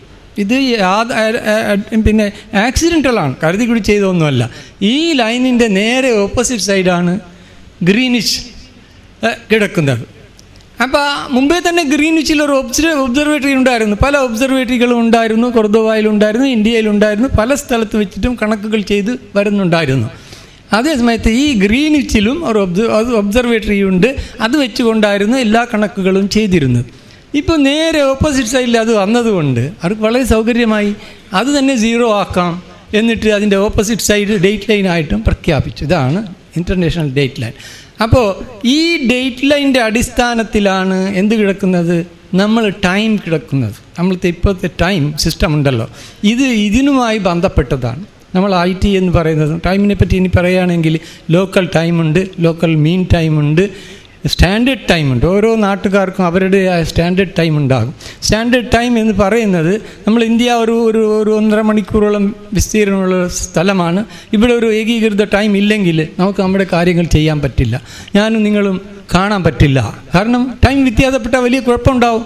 അതുകൊണ്ട് നമ്മൾ എന്ത് ചെയ്തു? ഏകീകൃത ടൈം അംഗീകരിച്ചു. അതാണ് ഇന്ത്യൻ സ്റ്റാൻഡേർഡ് ടൈം എന്ന് പറയുന്നത്. ഇതിനെ എടുത്തിരിക്കുന്ന രേഖ 82.5 ഡിഗ്രിയാണ്. അതാണ് ഇന്ത്യൻ സ്റ്റാൻഡേർഡ് ടൈമിൻ്റെ ബേസ്. പണ്ട് കാലത്ത് മദ്രാസ് ടൈം എന്ന് പറയും. മദ്രാസിൻ്റെ അടുത്തുകൂടി ആ ലൈൻ കടന്നു പോകുന്നത് കൊണ്ട് ഇതിനെ ആളുകൾ അന്ന് മദ്രാസ് ടൈം എന്ന് വിളിച്ചു. മദ്രാസിൻ്റെ ടൈം അല്ലാതെ ആ രേഖയിലെ മീൻ ടൈമാണ് ഇന്ത്യൻ സ്റ്റാൻഡേർഡ് ടൈം. അത് ഗ്രീനിച്ചുമായി ബന്ധപ്പെടുത്തുമ്പോൾ 5.5 മണിക്കൂർ വ്യത്യാസമുണ്ട്.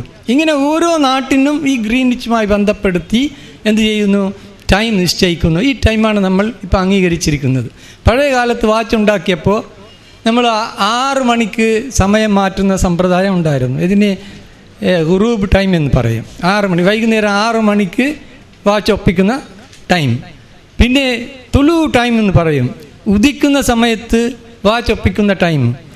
പിന്നെ വേറൊരു ടൈം സവാൾ ടൈമാണ്. ഏറ്റവും ശരിയായ ടൈം സവാൾ ടൈമാണ്. മറ്റേ രണ്ടും ശരിയാകയില്ല. കാരണം അത് ഭൂമിയുടെ മേലെ കൂടിയാണ് നമ്മൾ നോക്കുന്നത്. ഉയർന്ന സ്ഥലങ്ങളുണ്ടാവും, താഴ്ന്ന സ്ഥലങ്ങളുണ്ടാവും, കുഴികളുണ്ടാവും. അപ്പോൾ നമുക്ക് ഈ ശരിയായിട്ടുള്ള അസ്തമനവും ഉദയവും ഒന്നും ശരിക്കും മനസ്സിലാക്കാൻ പറ്റില്ല. പക്ഷേ ഉച്ച സമയത്ത് അത് ശരിയായിരിക്കും. ഏത് സ്ഥലത്ത് നോക്കിയാലും ഒരു ലോഞ്ചിറ്റ്യൂഡിൻ്റെ ഉച്ച ശരിയായ ഉച്ചയായിരിക്കും. അതുകൊണ്ടാണ് ഈ ഉച്ച സമയം നമ്മൾ ഈ കണക്കിൻ്റെ അടിസ്ഥാനത്തിനായി എടുക്കുന്നത്. അതിന് ഇപ്പോൾ മിരീഡിയൻ എന്ന്, ഓരോ നക്ഷത്രം ഓരോ സാധനങ്ങളും മിരീഡിയനിൽ വരുമ്പോഴാണ് നമ്മൾ ഭൂമി ഒരു പ്രാവശ്യം ചുറ്റി എന്ന് കണക്കാക്കുന്നത്. ആ വക്തിലാണ് നമുക്ക് ലുഹർ വെച്ചിരിക്കുന്നത്. വളരെ മുഖ്യമായ ഒരു സമയമാണ് അത്. ലുഹർ ആ സമയത്ത് വെച്ചിട്ടുണ്ട്. അപ്പോൾ അതേ സമയത്ത് തന്നെയാണ് ഈ ജുമായും ലുഹറും മാറുന്നതിൻ്റെ പ്രതിഭാസം വരുന്നത്. അപ്പോൾ ഇപ്പോൾ ലോകം അംഗീകരിച്ചിട്ടുള്ള 0 അവർ മുസ്ലിമീങ്ങളുടെ ജുമായും ലുഹറും മാറുന്ന സമയമാണ്. ചിന്തിച്ചു നോക്കണം നിങ്ങൾ. നമ്മളതാണത്, മറ്റാരുടെയും അല്ല. മുസ്ലിമീങ്ങളുടെ ജുമായും ലുഹറും ഒരു സമയത്ത് മാറുന്നു. ആ സമയമാണ് ലോകത്തിൻ്റെ 0 അവർ. ആ സമയത്ത് ലണ്ടനിൽ എന്താ സമയം? അർദ്ധരാത്രിയാണ്. അപ്പോൾ അവിടെ വെച്ചിട്ടാണ് എന്ത് ചെയ്യുന്നത്? ദിവസം മാറുന്നത്. എന്തിൻ്റെ അടിസ്ഥാനത്തിൽ? ഈ ഇൻ്റർനാഷണൽ ഡേറ്റ് ലൈനിൽ ദിവസം മാറുന്നതിൻ്റെ അടിസ്ഥാനത്തിൽ പുതിയ ദിവസം തുടങ്ങി എന്ന് ലണ്ടനിൽ അർദ്ധരാത്രി കഴിഞ്ഞാൽ പറയും. ഒരു കലണ്ടറിൻ്റെ മാനദണ്ഡം ഉണ്ടാവും. ലണ്ടൻ ബേസ് ചെയ്തിട്ടുള്ള ഒരു കലണ്ടറാണ് ഈ ഗ്രിഗോറിയൻ കലണ്ടർ. അപ്പോൾ ആ കലണ്ടറിൻ്റെ മാനദണ്ഡ ഒരു സ്ഥാനം ഉണ്ടാവും. ആ സ്ഥാനം ലണ്ടനാണ്. അപ്പോൾ ലണ്ടൻ മായി ബന്ധപ്പെടുത്തിയായിരിക്കണം ഈ കലണ്ടർ മാറുന്ന സമയം ഉണ്ടാവുന്നത്. അതായത് ഡേറ്റ് ലൈനുമായിട്ട് ഇത് ബന്ധപ്പെടണം. ലണ്ടനിൽ ഈ ഡേറ്റ് ലൈനിൽ ഏത് സമയത്ത് ദിവസം മാറുന്നുവോ ആ സമയത്തായിരിക്കണം ലണ്ടനിൽ ദിവസം മാറുന്നത്. അത് അർദ്ധരാത്രിയാണ്. അതുകൊണ്ട് അവർ അർദ്ധരാത്രി ദിവസം മാറുന്നു എന്ന് പറഞ്ഞു. ആ കലണ്ടറിൻ്റെ സ്വഭാവമാണ്. ഇതിപ്പോൾ നമ്മൾ ഇസ്ലാമിക കലണ്ടറിലേക്ക് മാറ്റിയാൽ ഇസ്ലാമിക കലണ്ടറിൻ്റെ തലസ്ഥാനം മക്കയാണ്. മക്ക ബേസ് ചെയ്ത് കഴിഞ്ഞാൽ അത് 3 മണിയായിട്ട് നമുക്ക് മനസ്സിലാവും. ആ സ്റ്റാൻഡേർഡ് ടൈമിലേക്ക് വരുത്തിയാൽ മറ്റേ സൗദി അറേബ്യൻ സ്റ്റാൻഡേർഡ് ടൈം പ്രകാരം 3 മണിയായിരിക്കും ആ സമയം, സുബഹ് സമയം. ആ സമയത്ത് തന്നെ റസൂലുള്ളാഹി സ്വല്ലല്ലാഹു അലൈഹി വസല്ലം കാലത്ത് ദിവസം മാറ്റം തുടങ്ങിയിരുന്നു. ആ സമയത്ത് അതിന് മുമ്പേ ഒക്കെ മഗ്രിബിന് ദിവസം മാറുന്നു എന്ന കോൺസെപ്റ്റായിരുന്നു ജനങ്ങൾക്കുണ്ടായിരുന്നത്. അത് പിന്നെ നിങ്ങൾ കേട്ടിട്ടുണ്ടാവും. ഈ രാത്രി അവസാനിച്ചതോടെ പുതിയ ദിവസം തുടങ്ങിയ ആശയമായിരുന്നു അന്നുണ്ടായിരുന്നത്. അത് ഈ വക്കുലു വഷ്റബു ഹത്താ യതബയ്യന ലക്കുമുൽ ഖൈത്തുൽ അസ്വദു മിനൽ ഫജ്രി അത് വന്നപ്പോൾ എന്തായി? ആ സമയത്തേക്ക് അത് മാറി. അപ്പോഴാണ് ദിവസം മാറുന്നത്. പുതിയ ദിവസം തുടങ്ങുന്നത് അവിടെ വെച്ചിട്ടാണ്. പുതിയ ദിവസം ഈ മഗ്രിബിന് ആരംഭിക്കുന്നില്ല. അതുകൊണ്ടാണ് നമ്മൾ ഇസ്ലാമിക കലണ്ടർ മാനദണ്ഡം മക്കയിൽ 3 മണിയായിട്ടാണ് ശാസ്ത്രീയമായിട്ട് വെക്കേണ്ടത്. അതിൽ അങ്ങനെ വെക്കുന്നതിൽ യാതൊരു എതിർപ്പും ദീനിലില്ല. പക്ഷേ ഒരു അർദ്ധരാത്രി മാറ്റണം എന്ന് പറഞ്ഞാൽ അത് ശരിയാവില്ല. അർദ്ധരാത്രി അല്ലെങ്കിൽ മഗ്രിബിന് ശേഷം മാറ്റിയാൽ ഈ ഇൻ്റർനാഷണൽ ഡേറ്റ് ലൈനുമായിട്ട് അത് ആ സമയം യോജിക്കില്ല. അതുകൊണ്ട് അത് ശാസ്ത്രീയമാവില്ല. ശാസ്ത്രീയമാവണമെങ്കിൽ മക്കയിലെ 3 മണിക്കായിരിക്കണം ഇസ്ലാമിക കലണ്ടർ മാറുന്നത് എന്ന് വെച്ചാൽ മാത്രമേ ശരിയാവുള്ളൂ. ഒരു കലണ്ടർ ആവിഷ്കരിക്കുമ്പോൾ ആ കലണ്ടർ ഒരു സ്ഥലത്തെ അടിസ്ഥാനപ്പെടുത്തിയായിരിക്കും ചെയ്യുന്നത്. അതല്ലാതെ കലണ്ടർ ചെയ്യില്ല. ഇപ്പം ഇന്ത്യയിലെ ഒരു കലണ്ടർ ആണെങ്കിൽ ഉദിക്കുന്ന സമയത്തെ അത് മാറുള്ളൂ. അതും ഇവിടുത്തെ ഉച്ചയുമായിട്ട് ബന്ധപ്പെടും. ഡേറ്റ് ലൈനിൽ ഉച്ചയുമായിട്ട് ഇനി ഇന്ത്യയിലെ ഉദയ സമയം ബന്ധപ്പെടും. അങ്ങനെ തന്നെയായിരുന്നു പഴയ കാലത്തെ ഋഷിമാരെല്ലാം ഇന്ത്യൻ കലണ്ടർ ഈ ഉദിക്കുന്നതോടെ മാറ്റിയിരുന്നത്. ഇനിയിപ്പോൾ അമേരിക്കയിൽ ഒരു കലണ്ടർ ഉണ്ടാക്കുകയാണെങ്കിൽ അവരുടെ ആ കലണ്ടർ ഡേ മഗ്രിബിനെ മാറുള്ളൂ. ഇസ്ലാമിക കലണ്ടറിലേക്ക് വന്നു കഴിഞ്ഞാൽ ഈ അർദ്ധരാത്രി കലണ്ടർ മാറ്റാൻ പറ്റില്ല. അർദ്ധരാത്രി അല്ലല്ലോ നമ്മളെ ദിവസത്തിൻ്റെ അവസാനം. നമ്മളെ ദിവസത്തിൻ്റെ അവസാനം പിന്നെ ഈ സുബഹിന് മുമ്പേ ഉള്ള 1 മണിക്കൂറിൻ്റെ വക്താണ്. ആ സമയത്ത് ആണ് ദിവസം ഇസ്ലാമിക കലണ്ടറിൻ്റെ അടിസ്ഥാനത്തിൽ മാറാം. അപ്പം അങ്ങനെ വരുമ്പോൾ ഇപ്പോൾ ഈ നിലവിലുള്ള ഈ ടൈം സിസ്റ്റത്തിനും ഇസ്ലാമിക ടൈം സിസ്റ്റത്തിനും യാതൊരു വ്യത്യാസവും വരില്ല. അത് തന്നെ നമുക്ക് അംഗീകരിക്കാം. ഒരു എതിർപ്പും ഇതില്ല. 2-3 ദിവസങ്ങളിൽ പിന്നെ 1-ാം തീയതി വരുന്നത് ഒരു വിരോധാഭാസമാണ്. ഒരു ദിവസത്തെ കുറിക്കാൻ ഒരു കലണ്ടറിൽ 2 ഡേറ്റ് ഉപയോഗിക്കാൻ പറ്റില്ല. ഒരു ദിവസത്തിൻ്റെ ഒരു തീയതി എന്ന രീതിയിലാണ് കലണ്ടർ ഉണ്ടാവുക. ഒരു ദിവസം പെരുന്നാൾ അവിടെ, ഒരു ദിവസം പെരുന്നാൾ അവിടെ, ഇങ്ങനെ വരുന്ന വിരോധാഭാസം വരില്ല. അങ്ങനെയാണെങ്കിൽ നമ്മൾ പറയേണ്ടി വരും ഇങ്ങനെയാണ് ഭൂമിക്കിറങ്ങുന്നത്, അങ്ങോട്ട് പോയി ഇങ്ങോട്ട് പോയി, പെരുന്നാൾ അങ്ങോട്ട് പോയി ഇങ്ങോട്ട് പോയി, അങ്ങനെയുള്ള വിരോധാഭാസം ഉണ്ടാവും. പ്രിയമുള്ളവരെ ശ്രദ്ധിക്കുക, 1-2 കാര്യങ്ങൾ കൂടെ അന്വേഷിക്കാനുണ്ട്. ഇതുവരെ നടന്ന ചർച്ചയ്ക്കിടയിൽ വന്നിട്ടുള്ള സംശയങ്ങൾ. ഇപ്പോൾ ഇസ്ലാമിക ശരീഅത്തിൽ ഹിലാൽ കണ്ടാലാണോ എല്ലാ മാസങ്ങളും തുടങ്ങുന്നത് എന്ന ചോദ്യത്തിലേക്ക് നാം വന്നാൽ, ഓരോ മാസവും ഹിലാൽ കണ്ടിട്ടല്ല തുടങ്ങുന്നതെന്ന് നമുക്ക് മനസ്സിലാക്കാൻ പറ്റും. കാരണം റസൂൽ സല്ലല്ലാഹു അലൈഹി വസല്ലം കൽപ്പിച്ചിട്ടുള്ളത് 29-ന് ഹിലാൽ ഉണ്ടോ ഇല്ലേ എന്ന് മനസ്സിലാക്കാനാണ്. അപ്പോൾ 29-ന് ഹിലാൽ ഇല്ലെങ്കിൽ നമ്മൾ എന്താ ചെയ്യുന്നത്? 30 പൂർത്തിയാക്കിയിട്ട് മാസം തുടങ്ങുകയാണ്. ഈ 30 പൂർത്തിയായി തുടങ്ങുന്ന മാസങ്ങളെല്ലാം ഈ ഹിലാലിനെ ഒരാളും കാണാതെയാണ് തുടങ്ങുക. മനസ്സിലാക്കുന്നുണ്ടോ? ഈ 30 പൂർത്തിയാകുന്ന മാസങ്ങൾ ഒരു വർഷത്തിൽ കൂടുതലുണ്ട്. 6ഉം 7ഉം വരും. മറ്റേ 29, 6ഉം 5ഉം മാത്രമേ വരുള്ളൂ. ഇങ്ങനെ ഹിലാൽ കാണാതെ തുടങ്ങുന്ന മാസങ്ങൾ കൂടുതലാണ്. അപ്പോൾ അങ്ങനെ വരുമ്പോൾ ഹിലാൽ കാണലാണ് ദീനിൽ പിന്നെ മാസത്തിൻ്റെ മാനദണ്ഡം എന്ന് പറയുന്നത് ശരിയല്ല. അത് ഫിഖ്ഹിൽ എഴുതിയിട്ടുണ്ട്. ഹിലാൽ പിന്നെ 29-ന് ഉണ്ടെന്നുള്ള ഉറപ്പാവുകയോ 30 പൂർത്തിയാവുകയോ ചെയ്യുക എന്നതാണ് മാസത്തിൻ്റെ മാനദണ്ഡം. പക്ഷേ നമ്മളിപ്പോൾ അംഗീകരിച്ച മാനദണ്ഡം എല്ലാ മാസവും ഹിലാൽ കണ്ടിട്ട് തുടങ്ങുന്ന മാനദണ്ഡമാണ്. ഇത് 2-2. ഖുറൈബിൻ്റെ ഹദീസിൽ ഷാമിൽ ഒരു തീയതിയാകാമെന്നും മദീനയിൽ വേറൊരു തീയതിയാകാമെന്നും എന്നതിന് യാതൊരു തെളിവുമില്ല. ഒരു സംഭവം അങ്ങനെ നടന്നു, അത് തെളിയിക്കപ്പെട്ടിട്ടില്ല. അതിൻ്റെ വ്യാഖ്യാനങ്ങൾ മറ്റുള്ള ഇമാമുകൾ പറഞ്ഞിട്ടുണ്ട്. അത് സാക്ഷിയില്ലാത്തത് കൊണ്ടാണ് ഇബ്നു അബ്ബാസ് റളിയല്ലാഹു അൻഹു അതിനെ തള്ളിയതെന്ന് അവരെഴുതി വെച്ചിട്ടുണ്ട്. ഹിലാൽ കണ്ടിട്ടല്ല തുടങ്ങുന്നത്, ഹിലാൽ ഉണ്ടായി എന്നതിൻ്റെ അടിസ്ഥാനത്തിലാണ് മാസം തുടങ്ങുക. അതാണ് മാനദണ്ഡം. അപ്പോൾ അത് നമുക്ക് എങ്ങനെ മനസ്സിലാവുമെന്ന് വെച്ചാൽ ഞാൻ ഒരു ചെറിയൊരു ഉദാഹരണം കൊണ്ട് കാണിച്ചു തരാം. ഇപ്പോൾ ലോകത്ത് ഏതെങ്കിലും ഒരു സ്ഥലത്ത് സൂര്യനും ചന്ദ്രനും മാസത്തിൽ ഒരിക്കൽ ഒരേ സമയത്ത് ഉദിക്കും. ഒരേ സമയത്ത് രണ്ടും ഉദിക്കുന്ന ഒരു സ്ഥലം ഉണ്ടാവും ലോകത്ത്. ഒരു മാസത്തിൽ ഒരിക്കൽ എങ്ങനെയെങ്കിലും ഉണ്ടാവും. ഏതെങ്കിലും ഒരു സ്ഥലത്ത് ഇത് ഉദിക്കുക തന്നെ ചെയ്യണം. അപ്പോൾ ഈ ഒന്നിച്ച് ഉദിക്കുന്ന സൂര്യനും ചന്ദ്രനും അസ്തമിക്കുമ്പോൾ എത്ര വ്യത്യാസം ഉണ്ടാവും? ഇത് നമുക്ക് കണക്ക് ചെയ്യാവുന്നതാണ്. ഒരു ദിവസത്തിൽ 24 മണിക്കൂറിൽ വരുന്ന വ്യത്യാസം 50 അതിന് ±5 മിനിറ്റ്സോ ആയിരിക്കും. അപ്പോൾ ഈ ഒരു പകൽ എന്ന് പറയുമ്പോൾ രാവിലെ മുതൽ വൈകുന്നേരം വരെ സുമാർ 12 മണിക്കൂറാണ്. ഈ 12 മണിക്കൂറിൽ ഈ സൂര്യചന്ദ്രന്മാരുടെ വ്യത്യാസം എത്ര ഉണ്ടാവും?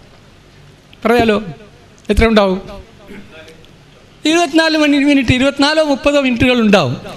ഇത് ഇപ്പം നമ്മളെ കാലഘട്ടത്തിൽ ഇത് കാണുക സാധ്യമല്ല. അപ്പം ഉണ്ടെന്നുള്ളത് നമുക്ക് ഉറപ്പായോ? ആ സ്ഥലത്തിലുള്ളവർക്ക് അവിടെ പിറവി ഉള്ളത് കൊണ്ട് അടുത്ത ദിവസം എന്താകണം? ഒന്നാകണം. അപ്പം അവർക്ക് അടുത്ത ദിവസം ഒന്നായെങ്കിൽ, ശനിയാഴ്ചയാണ് ഈ സംഭവം നടന്നെങ്കിൽ ഞായറാഴ്ച ഒന്നാകണം. ആ ഞായറാഴ്ച ലോകം മുഴുവനും ഒന്നായിട്ട് അംഗീകരിക്കുകയാണ് ചെയ്യുന്നത്. അതല്ലാതെ വേറെ ഒരു നിവൃത്തിയും ഇവിടെ ഇല്ല. ഇത്ര എളുപ്പമാണ് സംഗതി. ഇത് നമ്മൾ കുറച്ച് ചിന്തിച്ച് കഴിഞ്ഞാൽ ഇത് മനസ്സിലാവും. പിന്നെ കാൽക്കുലേഷനിലേക്ക് വരുമ്പോൾ അതിൽ നിയമങ്ങളും കാര്യങ്ങളും കുറേ കാര്യങ്ങളുണ്ട്. അത് കുറേ സങ്കീർണമാണ്. അതൊന്നും നമുക്ക് നോക്കേണ്ട ആവശ്യമില്ല. നമുക്കിപ്പോൾ ഈ ന്യൂ മൂൺ ഡേറ്റ് ആദ്യം പറഞ്ഞല്ലോ, ഇത് അവൈലബിളാണ്. 5000 വർഷങ്ങൾ മുമ്പേ പോയി കഴിഞ്ഞു പോയതും ഇനി വരാനുള്ള 5000 വർഷങ്ങളുടേതും ന്യൂ മൂൺ ഫേസസ് അവർ കാൽക്കുലേറ്റ് ചെയ്ത് വെച്ചിട്ടുണ്ട്. അത് വളരെ ശാസ്ത്രീയമാണ്, വളരെ കണിശമാണ്. അത് നമുക്ക് ഓരോ കൊല്ലം അത് പ്രകാരം ഉണ്ടാക്കി നമ്മൾ ഈ ഉണ്ടാക്കുന്ന കലണ്ടറും ചന്ദ്രനുമായിട്ട് വല്ല വ്യത്യാസമുണ്ടോ എന്ന് ഏതൊരു മനുഷ്യനും മനസ്സിലാകും. അതിൽ യാതൊരു പ്രയാസവുമില്ല. 10 മിനിറ്റ് വ്യത്യാസത്തിൽ ചന്ദ്രൻ അസ്തമിക്കുന്നു എന്ന് പറഞ്ഞാൽ ഇവിടെ നമുക്കിതിൻ്റെ ഒരു ഐഡിയ ഇല്ല, ഇതെങ്ങനെയാണെന്ന് നമുക്കറിയില്ല. നമുക്കിത് മനസ്സിലാക്കാൻ എളുപ്പമാണ്. ഈ 10 മിനിറ്റ് എന്ന് പറഞ്ഞാൽ ഇതിൽ നമ്മൾ കൈകൊണ്ട് തന്നെ അളക്കാം. ഇപ്പം സൂര്യൻ അസ്തമിക്കാൻ പോകുമ്പോൾ സൂര്യൻ ഇവിടെ നിൽക്കുന്നു, ഇവിടെ ചക്രവാളം കിടക്കുന്നു. ഇങ്ങനെ നമ്മൾ നോക്കിയാൽ എത്ര മിനിറ്റ് കഴിയും അത് അസ്തമിക്കാൻ? ആർക്കെങ്കിലും പറയാൻ പറ്റുമോ? എത്ര മിനിറ്റ് എടുക്കും? ഇവിടെ ഉള്ള സൂര്യൻ അസ്തമിക്കാൻ എത്ര സമയമാകും? ഇല്ല, 40 മിനിറ്റായത്. നമ്മളെ കയ്യിലുള്ള ഈ 4 വിരൽ 40 മിനിറ്റാണ്. നിങ്ങൾ വാച്ച് വെച്ച് നോക്കി മനസ്സിലാക്കിയാൽ മതി, ആർക്കും നോക്കാവുന്നതാണ്. ഇത് 10 മിനിറ്റ് എന്ന് പറഞ്ഞാൽ ഇതാ സൂര്യൻ ഇവിടെ, ചന്ദ്രൻ ഇവിടെ. കാണാൻ പറ്റുമോ? 20 മിനിറ്റ് കാണാൻ പറ്റുമോ? ഇത്രയും അടുത്തുള്ളതിന് കാണാൻ പറ്റുമോ? ഒരിക്കലും കാണാൻ പറ്റില്ല. പക്ഷേ ഈ കേരളത്തിലെല്ലാം ഇത് 5 മിനിറ്റ് ഉള്ളതും കൂടി ജനങ്ങൾ കണ്ട റിപ്പോർട്ടാവുള്ളൂ. ഈ കാണാത്ത ഒന്നിന് കാണാൻ റസൂലുള്ളാഹി സ്വല്ലല്ലാഹു അലൈഹി വസല്ലം പറഞ്ഞു എന്ന് പറഞ്ഞാൽ തന്നെ അത് വലിയ അബദ്ധമാണ്. റസൂലിന് ഇതറിയാതിരിക്കുമോ? അള്ളാഹുവിൻ്റെ റസൂലാണ്. അതുകൊണ്ട് റസൂൽ ഇത് കണ്ടിട്ട് തുടങ്ങാൻ പറയില്ല, ഇത് നോക്കിയിട്ട് തുടങ്ങാനാണ് പറഞ്ഞത്. നോക്കുക എന്നതിൻ്റെ അർത്ഥം അത് എപ്പോൾ ഈ ഭാഗത്തുനിന്ന് ഈ ഭാഗത്തേക്ക് വരുന്നു എന്നത് മനസ്സിലാക്കാനാണ് പറഞ്ഞിരിക്കുന്നത്. ഇതിനെയും ഹിലാൽ, ഏറ്റവും വലിയതിനെയും ഹിലാൽ എന്ന് പറയാം.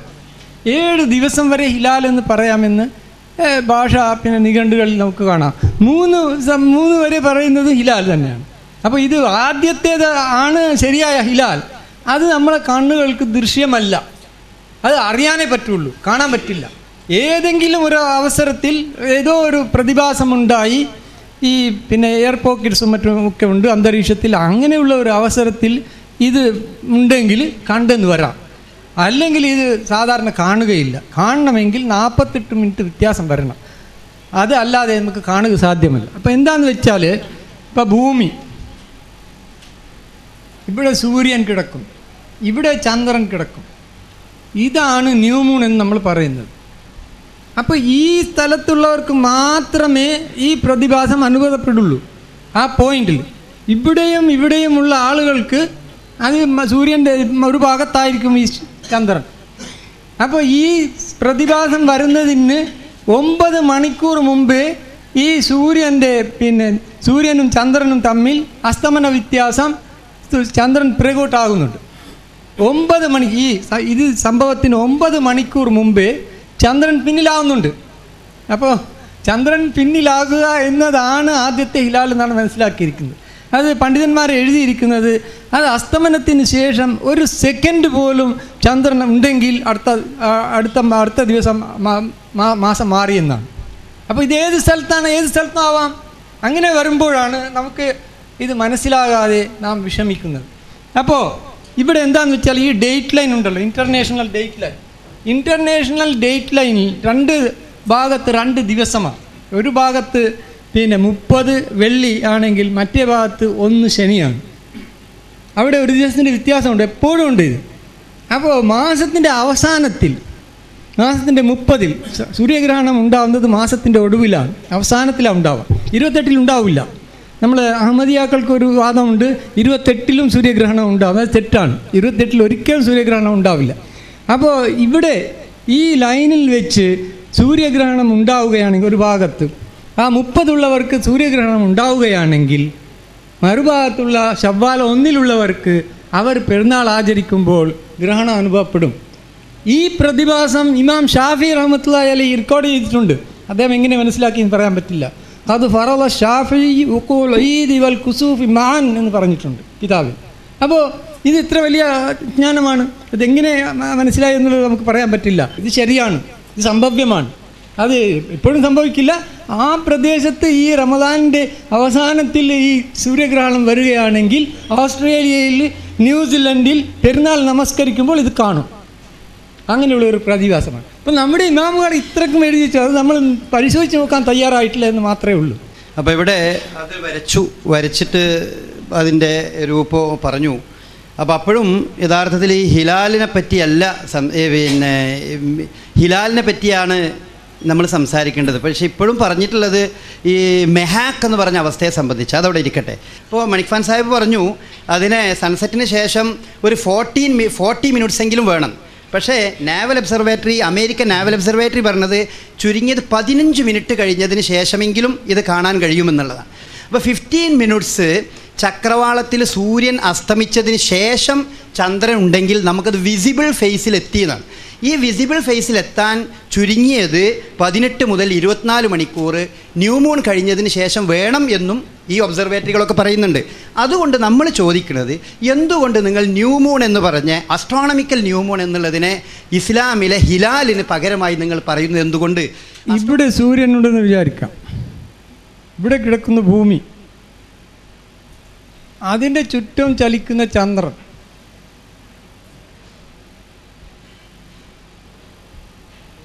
അത് 4 സ്ഥാനങ്ങളാണ്.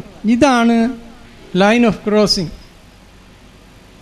ഇതിൻ്റെ ഒരു പ്രദക്ഷിണമാണ് മാസം. ഇത് ക്ലിയറായിട്ട് നമുക്ക് മനസ്സിലാവുന്നുണ്ട്. ആസ്ട്രോണോമിയിലും നമുക്കും ഇസ്ലാമിലും ഖുർആനിൽ പറഞ്ഞ മാസം 29 അര ദിവസത്തിൻ്റെയാണ്. ആസ്ട്രോണോമിക്കലി സിനോഡിക് ലൂണാർ മന്ത് എന്ന് പറയും. അപ്പോൾ ഇത് 90 ഡിഗ്രീസ് ആണല്ലോ. ഇതിൻ്റെ ഇടയിൽ എത്ര ഡിഗ്രിയാണ്? ഇത് 45 ഡിഗ്രീസ് അല്ലേ? ഇതിൻ്റെ ഇടയിൽ 22.5 ഡിഗ്രീസ് അല്ലേ? ഇനി ഇതിനെ വിഭജിച്ച് കഴിഞ്ഞാൽ 11.25 ഡിഗ്രീസ്. അവിടെ എത്തിയാലേ നമുക്ക് കാണാൻ പറ്റുള്ളൂ. നിങ്ങൾ പറയുന്ന അവിടെ എത്തിയതിന് ശേഷം പിറ്റേ ദിവസം ഒന്നാക്കാനാണ്. അപ്പോൾ ഇത് ഒന്നാകും. അപ്പോൾ ഇവിടെ എത്തുമ്പോഴേക്കും എന്തായി? 29 തെറ്റും. നിങ്ങൾക്ക് റസൂൽ സല്ലല്ലാഹു അലൈഹി വസല്ലം 29 കണക്കാക്കാൻ പറഞ്ഞ ആ 29 തെറ്റും. 29 നിങ്ങൾ ഈ പറയുന്ന പ്രകാരം മാസം തുടങ്ങിയെങ്കിൽ 29 പ്രാവശ്യം 2 റിപ്പീറ്റ് ചെയ്യുന്നുണ്ട് ഓഫൻ. ഈ റിപ്പീറ്റേഷൻ വരുമ്പോൾ നിങ്ങൾക്ക് ആദ്യ മാസം തെറ്റിയിട്ടുണ്ടെങ്കിൽ 28-ന് ചന്ദ്രൻ ഹിലാൽ കാണുന്ന അവസ്ഥ ഉണ്ടാവും. നമ്മൾ രാവിലെ തുടങ്ങിയപ്പോഴും ഉദ്ദേശിച്ചിരുന്നത് 2 റൗണ്ടെങ്കിലും നമുക്ക് ചർച്ചയ്ക്ക് പോകാൻ കഴിയുമെന്നാണ്. കഴിയില്ല എന്നുള്ളത് എന്നെ പോലെ തന്നെ നിങ്ങൾക്കും ബോധ്യമായിരിക്കുന്ന സന്ദർഭത്തിലാണ് യഥാർത്ഥത്തിൽ ഇപ്പോൾ നമ്മളുള്ളത്. 5 മിനിറ്റ് സമയം പോയി 2 മിനിറ്റ് സമയം പോലും തന്നാൽ വീണ്ടും ഒരു റൗണ്ട് പൂർത്തീകരിക്കാൻ കഴിയില്ല. എന്നിരുന്നാലും വളരെ അടിയന്തരമായി ആർക്കെങ്കിലും ആ വിഷയത്തിൽ സംസാരിക്കാനുണ്ടെങ്കിൽ ഞാൻ ഇതേ ഓർഡറിൽ തന്നെ തരികയാണ്. ആർക്കെങ്കിലും താല്പര്യമില്ല എന്നുണ്ടെങ്കിൽ പ്ലീസ് അവർ ഒഴിവായിക്കൊണ്ട് ആ രീതിയിൽ ആരെങ്കിലും സംസാരിക്കുന്നത് നന്നായിരിക്കുമെന്ന് തോന്നുന്നു. ഞാൻ സംസാരിക്കില്ല എന്ന് നേരത്തെ പറഞ്ഞിരുന്നു, ഇനിയും സംസാരിക്കുന്നില്ല. ഒന്ന്, ഞാൻ വിശ്വസിക്കുന്നത് സൂര്യനും ചന്ദ്രനും അസ്തമിക്കുന്നില്ല, ഉദിക്കുന്നുമില്ല എന്നാണ്. അത് തെളിയിച്ചു തരണം. ഉദിക്കുന്നുമില്ല, അസ്തമിക്കുന്നുമില്ല, ഉദയവും അസ്തമയവും ഇല്ലാത്തൊരു സാധനമാണ് ഈ സൂര്യനും ചന്ദ്രനും എന്നല്ല. പ്രപഞ്ചത്തിലുള്ള ഒരു സാധനവും ഉദിക്കുകയോ അസ്തമിക്കുകയോ ചെയ്യുന്നില്ല. ഇതൊക്കെ നമുക്ക് വേണ്ടി പറയുന്നതാണ്. മറ്റൊന്ന്, പിന്നെ ജൂതന്മാരോടും ക്രിസ്ത്യാനികളോടും അതുപോലെ മാറാകണം എന്ന് പറയുന്നത് എന്നെ സംബന്ധിച്ചിടത്തോളം ഒരല്പം പ്രയാസമുള്ള സംഗതി. കാരണം ഞാൻ മനുഷ്യരുടെ മുമ്പിൽ അള്ളാഹിൻ്റെ ദീനിനെ അവതരിപ്പിക്കണമെന്ന് നിങ്ങളെപ്പോലെ തന്നെ ആഗ്രഹിക്കുന്ന ഒരാളാണ്. എനിക്ക് 2 സമുദായത്തിൻ്റെ കൂടെ അവരോട് എതിർത്ത് തന്നെ നിൽക്കണമെന്ന് പറയുന്ന ഒരു ലൈൻ സ്വീകരിക്കാൻ നല്ല പ്രയാസമുണ്ട്. അപ്പോൾ അവിടെ ഞാനിപ്പോൾ നിങ്ങൾ ഉദ്ധരിച്ച ചില ഹദീസുകൾ ചോദിക്കുകയാണ്. അതായത് പിന്നെ താസുറാവിനെ കുറിച്ച് പറഞ്ഞപ്പോൾ മുഹമ്മദ് നബി സല്ലല്ലാഹു അലൈഹി വസല്ലം മദീനയിൽ ചെന്നപ്പോൾ ജൂതന്മാർ നോമ്പ് പിടിക്കുന്നത് കണ്ടു. എന്താന്ന് ചോദിച്ചു. ഒരു ഹദീസ്, അത് മൂസാ നബി അലൈഹി സ്വലാം രക്ഷപ്പെട്ട ദിവസം അന്നാണ്. എന്നാൽ പിന്നെ മൂസാ നബിനോട് ഏറ്റവും കൂടുതൽ അടുത്ത് നമ്മളല്ലേ, അതുകൊണ്ട് നമുക്ക് നോമ്പ് പിടിക്കണമെന്ന് പറഞ്ഞു. അപ്പോൾ ആശൂറാവിൻ്റെ അന്ന് നോമ്പ് പിടിക്കുക എന്നുള്ള സംഗതി തന്നെ ജൂതന്മാരിൽ കിട്ടിയെന്നാണ് ആ ഹദീസ്. എനിക്ക് ഹദീസിൽ വേണ്ട പോലെ വിവരമില്ല. മുഹദ്ദീസ് വലിയ വലിയ ഹദീസ് പണ്ഡിതന്മാരുണ്ട് ഇവിടെ. വേറൊരു ഹദീസിൽ നബി അവർ ജൂതന്മാരിൽ നിന്ന് നോമ്പ് പിടിക്കുന്നുണ്ടോ? ഉണ്ട്. എന്നാൽ അവരോട് എതിർത്തിട്ട് അടുത്ത കൊല്ലം ലയും ബക്കയത്തു ഇല കാബിലിൻ ലാസൂമെന്ന താസി. അപ്പം ആദ്യം പറഞ്ഞ നബി അവർ പിടിക്കലാണ്ടോണ്ട് പിടിച്ചു എന്നാ. രണ്ടാമത്തെ ഹദീസിൽ പറയുന്നത് പിന്നെ അവരോട് എതിര് കാണിക്കുന്ന പിന്നെ ഞാൻ അടുത്ത കൊല്ലം ജീവിക്കുമെങ്കിൽ 9 പിടിക്കും. ഈ ആദ്യ വൈരുദ്ധ്യങ്ങളൊന്നും ഉണ്ടാകാതിരിക്കുകയല്ലേ നല്ലത് എന്നിങ്ങനെ ചിലപ്പോൾ തോന്നുക, രസകരമായിട്ട് തോന്നുന്ന കാര്യം പറയാം. അതുകൊണ്ട് ഇപ്പം നമ്മൾ ഈ ചർച്ച എവിടെ എത്തിക്കാനല്ല ഉദ്ദേശിച്ചത് എന്നതുകൊണ്ട് തന്നെ നല്ല കുറേ കാര്യങ്ങൾ രണ്ട് ഭാഗത്തുനിന്നും എനിക്ക് മനസ്സിലാക്കാൻ കഴിഞ്ഞു. പഠിക്കേണ്ട ഒരു വിഷയമാണ് എന്ന് മാത്രമേ ഇപ്പം ഞാൻ മനസ്സിലാക്കിയിട്ടുള്ളൂ. അതുകൊണ്ട് പഠിക്കാനുള്ള ഒരു പ്രേരണ ഈ സദസ്സ് നൽകി എന്നതിനാൽ ഇത് വിളിച്ചവർക്കും പ്രത്യേകിച്ച് മണിപ്പാൻ സാഹിബിനും എൻ്റെ അഗൈതവമായ നന്ദിയും പ്രാർത്ഥനയുമുണ്ട്. ശരിക്കും നബി സല്ലല്ലാഹു അലൈഹി വസല്ലമയുടെ കാലത്ത് തന്നെ മതം പൂർത്തീകരിച്ചതാണ്. വളരെ കറക്റ്റായിട്ട് തന്നെ നിസ്കാരം, നോമ്പ്, എല്ലാ ബാക്കിയുള്ള കാര്യങ്ങളൊക്കെ അതാണ് യഥാർത്ഥ ആപ്റ്റ്. അതിനേക്കാളും ഒരു ഉപരി ഒരു ശാസ്ത്രം ഇന്ന് നമ്മൾക്ക് കണ്ടുപിടിക്കാൻ കഴിയില്ല. ഒരു നാട്ടിൽ 2 പെരുന്നാൾ ഒരു ദിവസം ആവുക എന്നുള്ളത് ശരിയില്ല. അത് നമ്മൾ കാര്യം ചർച്ച ചെയ്ത് തീരുമാനിക്കണം. ഈ സദസ്സ് ഏതായാലും ഈ വിഷയം പഠിക്കണം എന്നുള്ളൊരു പ്രചോദനം ഉണ്ടാക്കിയിട്ടുണ്ട്. ഇത്രയും കാലം ഞാൻ അത്ര സീരിയസ് ആയിട്ട് എടുത്തിട്ടുണ്ടായിരുന്നില്ല. പിന്നെ അതിൻ്റെ പല ഡയമെൻഷൻസ് തന്നിട്ടുണ്ട്. അപ്പോൾ കൂടുതൽ പഠനത്തിന് ഇത് ഏതായാലും നമുക്ക് പ്രചോദനമാണ്. പഠനം തുടരണം എന്നാണ് എനിക്ക് അഭ്യർത്ഥിക്കാനുള്ളത്. അസ്സലാമു അലൈക്കും. പിന്നെ ഈ നോർത്ത് അമേരിക്കയിലെ ഒരു മൂൺ സൈറ്റിംഗ് കമ്മിറ്റി ഉണ്ട്. അവരുടെ കലണ്ടർ അവരിറക്കുന്നത് പിന്നെ ലോകത്ത് എവിടെയെങ്കിലും വിസിബിലിറ്റി ഉണ്ടെങ്കിൽ പിറ്റേ ദിവസം, ലോകത്ത് എവിടെയും ഗ്ലോബലി എവിടെയെങ്കിലും വിസിബിലിറ്റി ഉണ്ടെങ്കിൽ പിറ്റേ ദിവസം ഒന്നായിട്ടാണ്. അപ്പോൾ ആ കലണ്ടറിൻ്റെ പ്രിൻ്റ് ഔട്ട് എടുത്ത് പരിശോധിച്ചപ്പം എന്നെ അത്ഭുതപ്പെടുത്തിയ കാര്യം എന്താ പറഞ്ഞാൽ അത് സുല്ലം കലണ്ടർ ഒരേ മാതിരിയാണ്. ഡേറ്റിൽ ഒരു വ്യത്യാസമില്ല. ന്യൂ മൂൺ അല്ലാത്ത വേറെ സൈറ്റബിലിറ്റിയോ വിസിബിലിറ്റിയോ ഒക്കെ നോക്കിയിട്ട് ഉണ്ടാക്കുക എന്നുണ്ടെങ്കിൽ ഒരുപാട് വൈരുദ്ധ്യങ്ങൾ ഉണ്ടാവും എന്ന് പറഞ്ഞല്ലോ. അപ്പോൾ ആകെ ഒരൊറ്റ മാസം ഇതിൽ വ്യത്യാസമുള്ളൂ. ഈ അമേരിക്കയിൽ നിന്ന് ഇറക്കുന്ന, അതായത് ഇവരെ ഗ്ലോബൽ കലണ്ടർ വിത്ത് ഇസ്ലാമിക് ഡേറ്റ്സ് എന്നാണ്. അത് 2008, 2009, 2010 ഒക്കെ കലണ്ടർ അവരെടുത്തിട്ടുണ്ട്. അപ്പോൾ അതിൽ ആകെയുള്ളൊരു വ്യത്യാസം എന്ന് പറഞ്ഞാൽ ഒരു മാസം, അന്ന് ഒരു മിനിറ്റ് ഉണ്ടായിട്ട് നമ്മൾ സുല്ലം കലണ്ടറിൽ പിറ്റേന്ന് ഒന്നാക്കിയിട്ടില്ല. അവിടെ മാത്രം ഒരു മാസത്തിൽ വ്യത്യാസമുള്ളത്, ബാക്കിയൊക്കെ കറക്റ്റായിട്ട് വന്നിട്ടുണ്ട്. അപ്പോൾ ഈ ഇദ്ദേഹം തന്നെ പറയുന്ന കാര്യങ്ങൾ ലോകത്തുള്ള എല്ലാവർക്കും അംഗീകരിക്കാവുന്ന രൂപത്തിൽ കാണാൻ സാധ്യതയുള്ള, ഗ്ലോബലി എവിടെയെങ്കിലും ഒരു പ്രദേശത്ത് കാണാൻ സാധ്യതയുള്ള ദിവസം പിറ്റേ ദിവസം 1 എന്ന് ഈ ന്യൂ മൂണിന് പകരം എടുക്കുക എന്നുണ്ടെങ്കിൽ എനിക്ക് തോന്നുന്നില്ല വലിയ വ്യത്യാസമൊന്നും അത് ഉണ്ടാക്കും തോന്നുന്നില്ല. ലോകത്തുള്ള എല്ലാവർക്കും അത് കുറച്ചും കൂടെ സ്വീകാര്യമായിരിക്കും. സക്കരിയ സാഹിബ് പറഞ്ഞ മാതിരി പിന്നെ അഹില്ലത്തിൻ്റെ ഡെഫിനേഷനിലും കാര്യത്തിലുള്ള തർക്കവിതർക്കങ്ങളൊക്കെ ഒഴിവാക്കാനും പറ്റും എന്നാണ് എൻ്റെ അഭിപ്രായം. അസ്സലാമു അലൈക്കും. ഒരു നേരത്തെ പറഞ്ഞ ആ കാര്യം ഇപ്പോൾ കൂടുതൽ ബോധ്യപ്പെട്ടിരിക്കുകയാണ്. ചർച്ചയുടെ ക്രമം മാറ്റണം എന്നാണ് ഇതിൽ നിന്ന് ബോധ്യപ്പെടുന്നത്. അതായത് നമ്മുടെ ഇടയിൽ ഈ പ്രശ്നത്തിന് ഒന്നാമതായി പരിഹാരം കാണേണ്ടത് പ്രമാണങ്ങളുടെ അടിസ്ഥാനത്തിൽ ഏകീകരണം വേണമോ വേണ്ടയോ എന്നുള്ളതാണ്. അത് തീരുമാനിക്കുന്നതിന് ഒരു 300-400 ഹിജ്റ 300-400 വരെയുള്ള പണ്ഡിതന്മാരുടെ നിഗമനങ്ങൾ ഈ വിഷയമായി എന്തായിരുന്നു എന്നുള്ളത് കൂടി പരിഗണിക്കണം. രണ്ടാമതായി പറയാനുള്ളത് ഫോർമുല ഏകീകരണത്തിന് അത് ഇജ്തിഹാദിപരമാകുമ്പോൾ, നിരീക്ഷണാടിസ്ഥാനത്തിലുള്ളതാകുമ്പോൾ കഴിയുന്നത്ര പ്രമാണങ്ങളുടെ അടിസ്ഥാനത്തിൽ അതിനെ ഏകീകരിപ്പിക്കാൻ സാധിക്കുകയും ചെയ്യണം. ഇതിനാണ് നേരത്തെ ജാദുൽ ഹക്കിനെയും അതുപോലെ ഖർദാവിയെയും പോലുള്ള ആളുകളെ ഉദ്ധരിച്ചിട്ടുള്ളത്. പിന്നെ ഒരു പ്രശ്നമുള്ളത്, നമ്മൾ അക്ഷരങ്ങളിൽ അല്ലെങ്കിൽ പദങ്ങളിൽ ഊന്നുന്നു. ഉദാഹരണം റുയ്യത്തിൽ നമ്മൾ ഊന്നുന്നു. അതേ അവസരത്തിൽ മൊത്തം ഈ വിഷയത്തെ പ്രായോഗികമായി ഒരു കലണ്ടർ രൂപീകരിക്കുന്നതിന് ഖുർആൻ സുന്നത്തിൻ്റെ ആശയങ്ങളെ ഏകീകരിച്ചുകൊണ്ട് എങ്ങനെ നിർദ്ധാരണം ചെയ്യണം എന്നുള്ളതിലല്ല ഊന്നുന്നത്.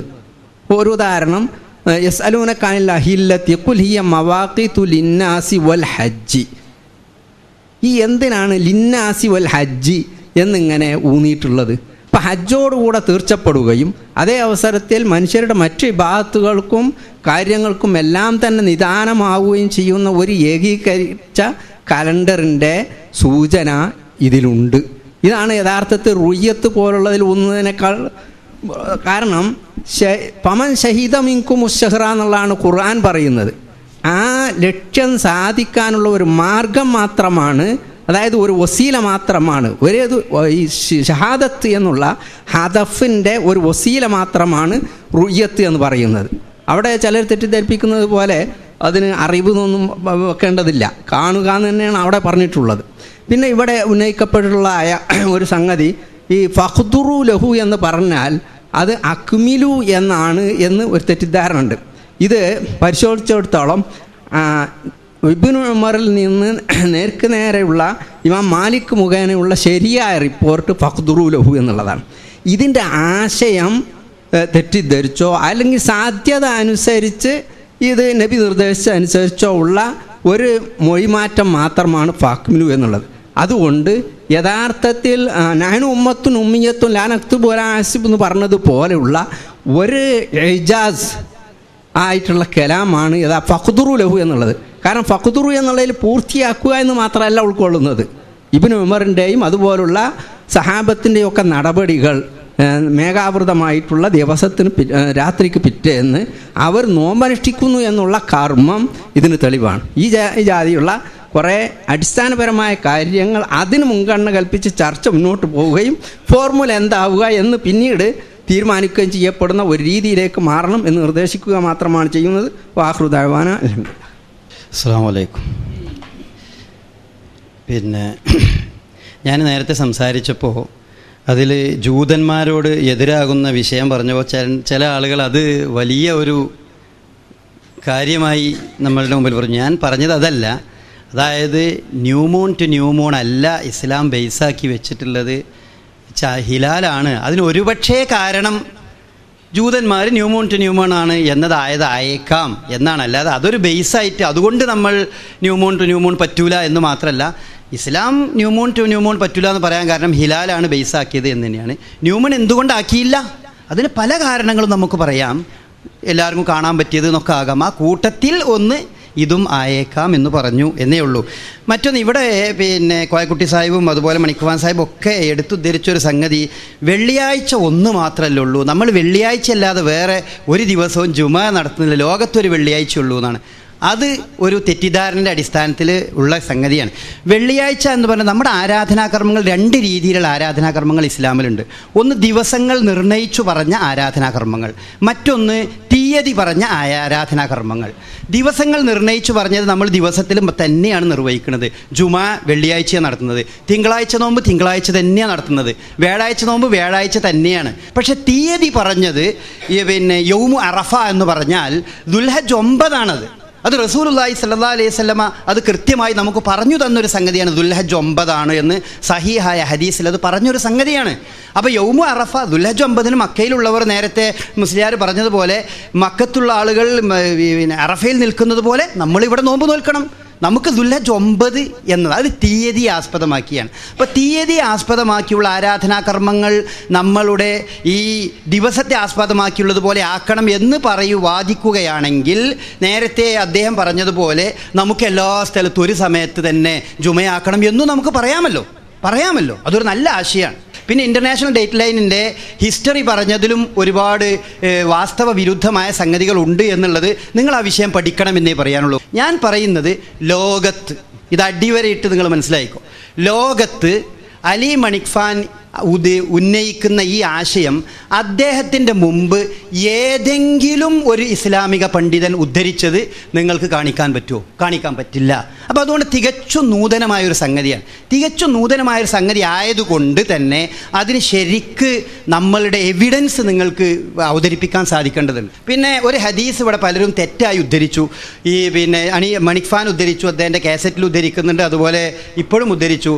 ഇന്നാ ഉമ്മത്തുൻ ഉമ്മിയത്തുൻ എന്ന് പറഞ്ഞുകൊണ്ടൊരു ഹദീസുണ്ട്. സൂമൂൽ ഇറുയത്തി വഫ്തിറൂൽ ഇറുയത്തി അതിൻ്റെ ഭാഗമേ അല്ല. ഇന്നാ ഉമ്മത്തുൻ ഉമ്മിയത്തുൻ ലാ നക്തുബു വലാ നഹ്സിബു അസൗമു അലി അഷഹ്റു ഹക്കദ വഹക്കദ എന്ന് പറഞ്ഞത് ഒരു ഹദീസും, സൂമൂൽ ഇറുയത്തി വഫ്തിറൂൽ ഇറുയത്തി എന്ന് പറഞ്ഞത് മറ്റൊരു ഹദീസുമാണ്. ഇന്നാ ഉമ്മത്തുൻ ഉമ്മിയത്തുൻ എന്ന ഹദീസിൻ്റെ കൂടെ ഒരു ഹദീസ് ഗ്രന്ഥത്തിലും സൂമൂൽ ഇറുയത്തിഹി വഫ്തിറൂൽ ഇറുയത്തി എന്നുള്ളത് നിങ്ങൾക്ക് കാണാൻ കഴിയില്ല. അത് ഏതോ ഏതെങ്കിലും ലേഖനങ്ങളിൽ ആരെങ്കിലും പറഞ്ഞിട്ടുണ്ടെങ്കിലേ ഉള്ളൂ. പിന്നെ വേറൊന്ന് ഒറ്റ വിഷയം കൂടി നേരെ മണിക്ഫാൻ സാഹിബ് പറഞ്ഞ കൂട്ടത്തിൽ പറഞ്ഞു. ഇബ്നു അബ്ബാസും അതുപോലെ തന്നെ ഇബ്നു അബ്ബാസിൻ്റെ അടുക്ക് രണ്ടാളുകൾ ഈ രാത്രിൻ്റെതാണോ അടുത്ത രാത്രിൻ്റെ പിന്നെ രണ്ടാമത്തെ രാത്രിയാണോ മൂന്നാമത്തെ രാത്രിയാണോ തർക്കമുണ്ടായി. അപ്പോൾ ഇബ്നു അബ്ബാസ് പറഞ്ഞു ഇത് ഈ രാത്രിൻ്റെ തന്നെയാണ്. ഈ രാത്രിയുടെ തന്നെയാണ്. അങ്ങനെ തന്നെയാണ്, അതിലൊരു തകരാറുമില്ല. കാരണം നമ്മൾ ഒന്നാമത്തെ മാസം കാണണമെന്ന് പിറ്റേന്ന് പെരുന്നാൾ കഴിക്കുന്നത് പിറ്റേ പകലിലാണ് പെരുന്നാൾ കഴിക്കുന്നത്. ആ മാസം അത് തന്നെയാണ്. നമ്മൾ മാസം കാണുന്ന അന്ന് തന്നെയാണ് നമുക്ക് 1-ാം തീയതി. പക്ഷെ നമുക്ക് പെരുന്നാൾ കഴിക്കാൻ പകലേ പറ്റുള്ളൂ. അതുകൊണ്ട് നമ്മൾ നാളെ പെരുന്നാൾ എന്ന് പറയും. വാസ്തവ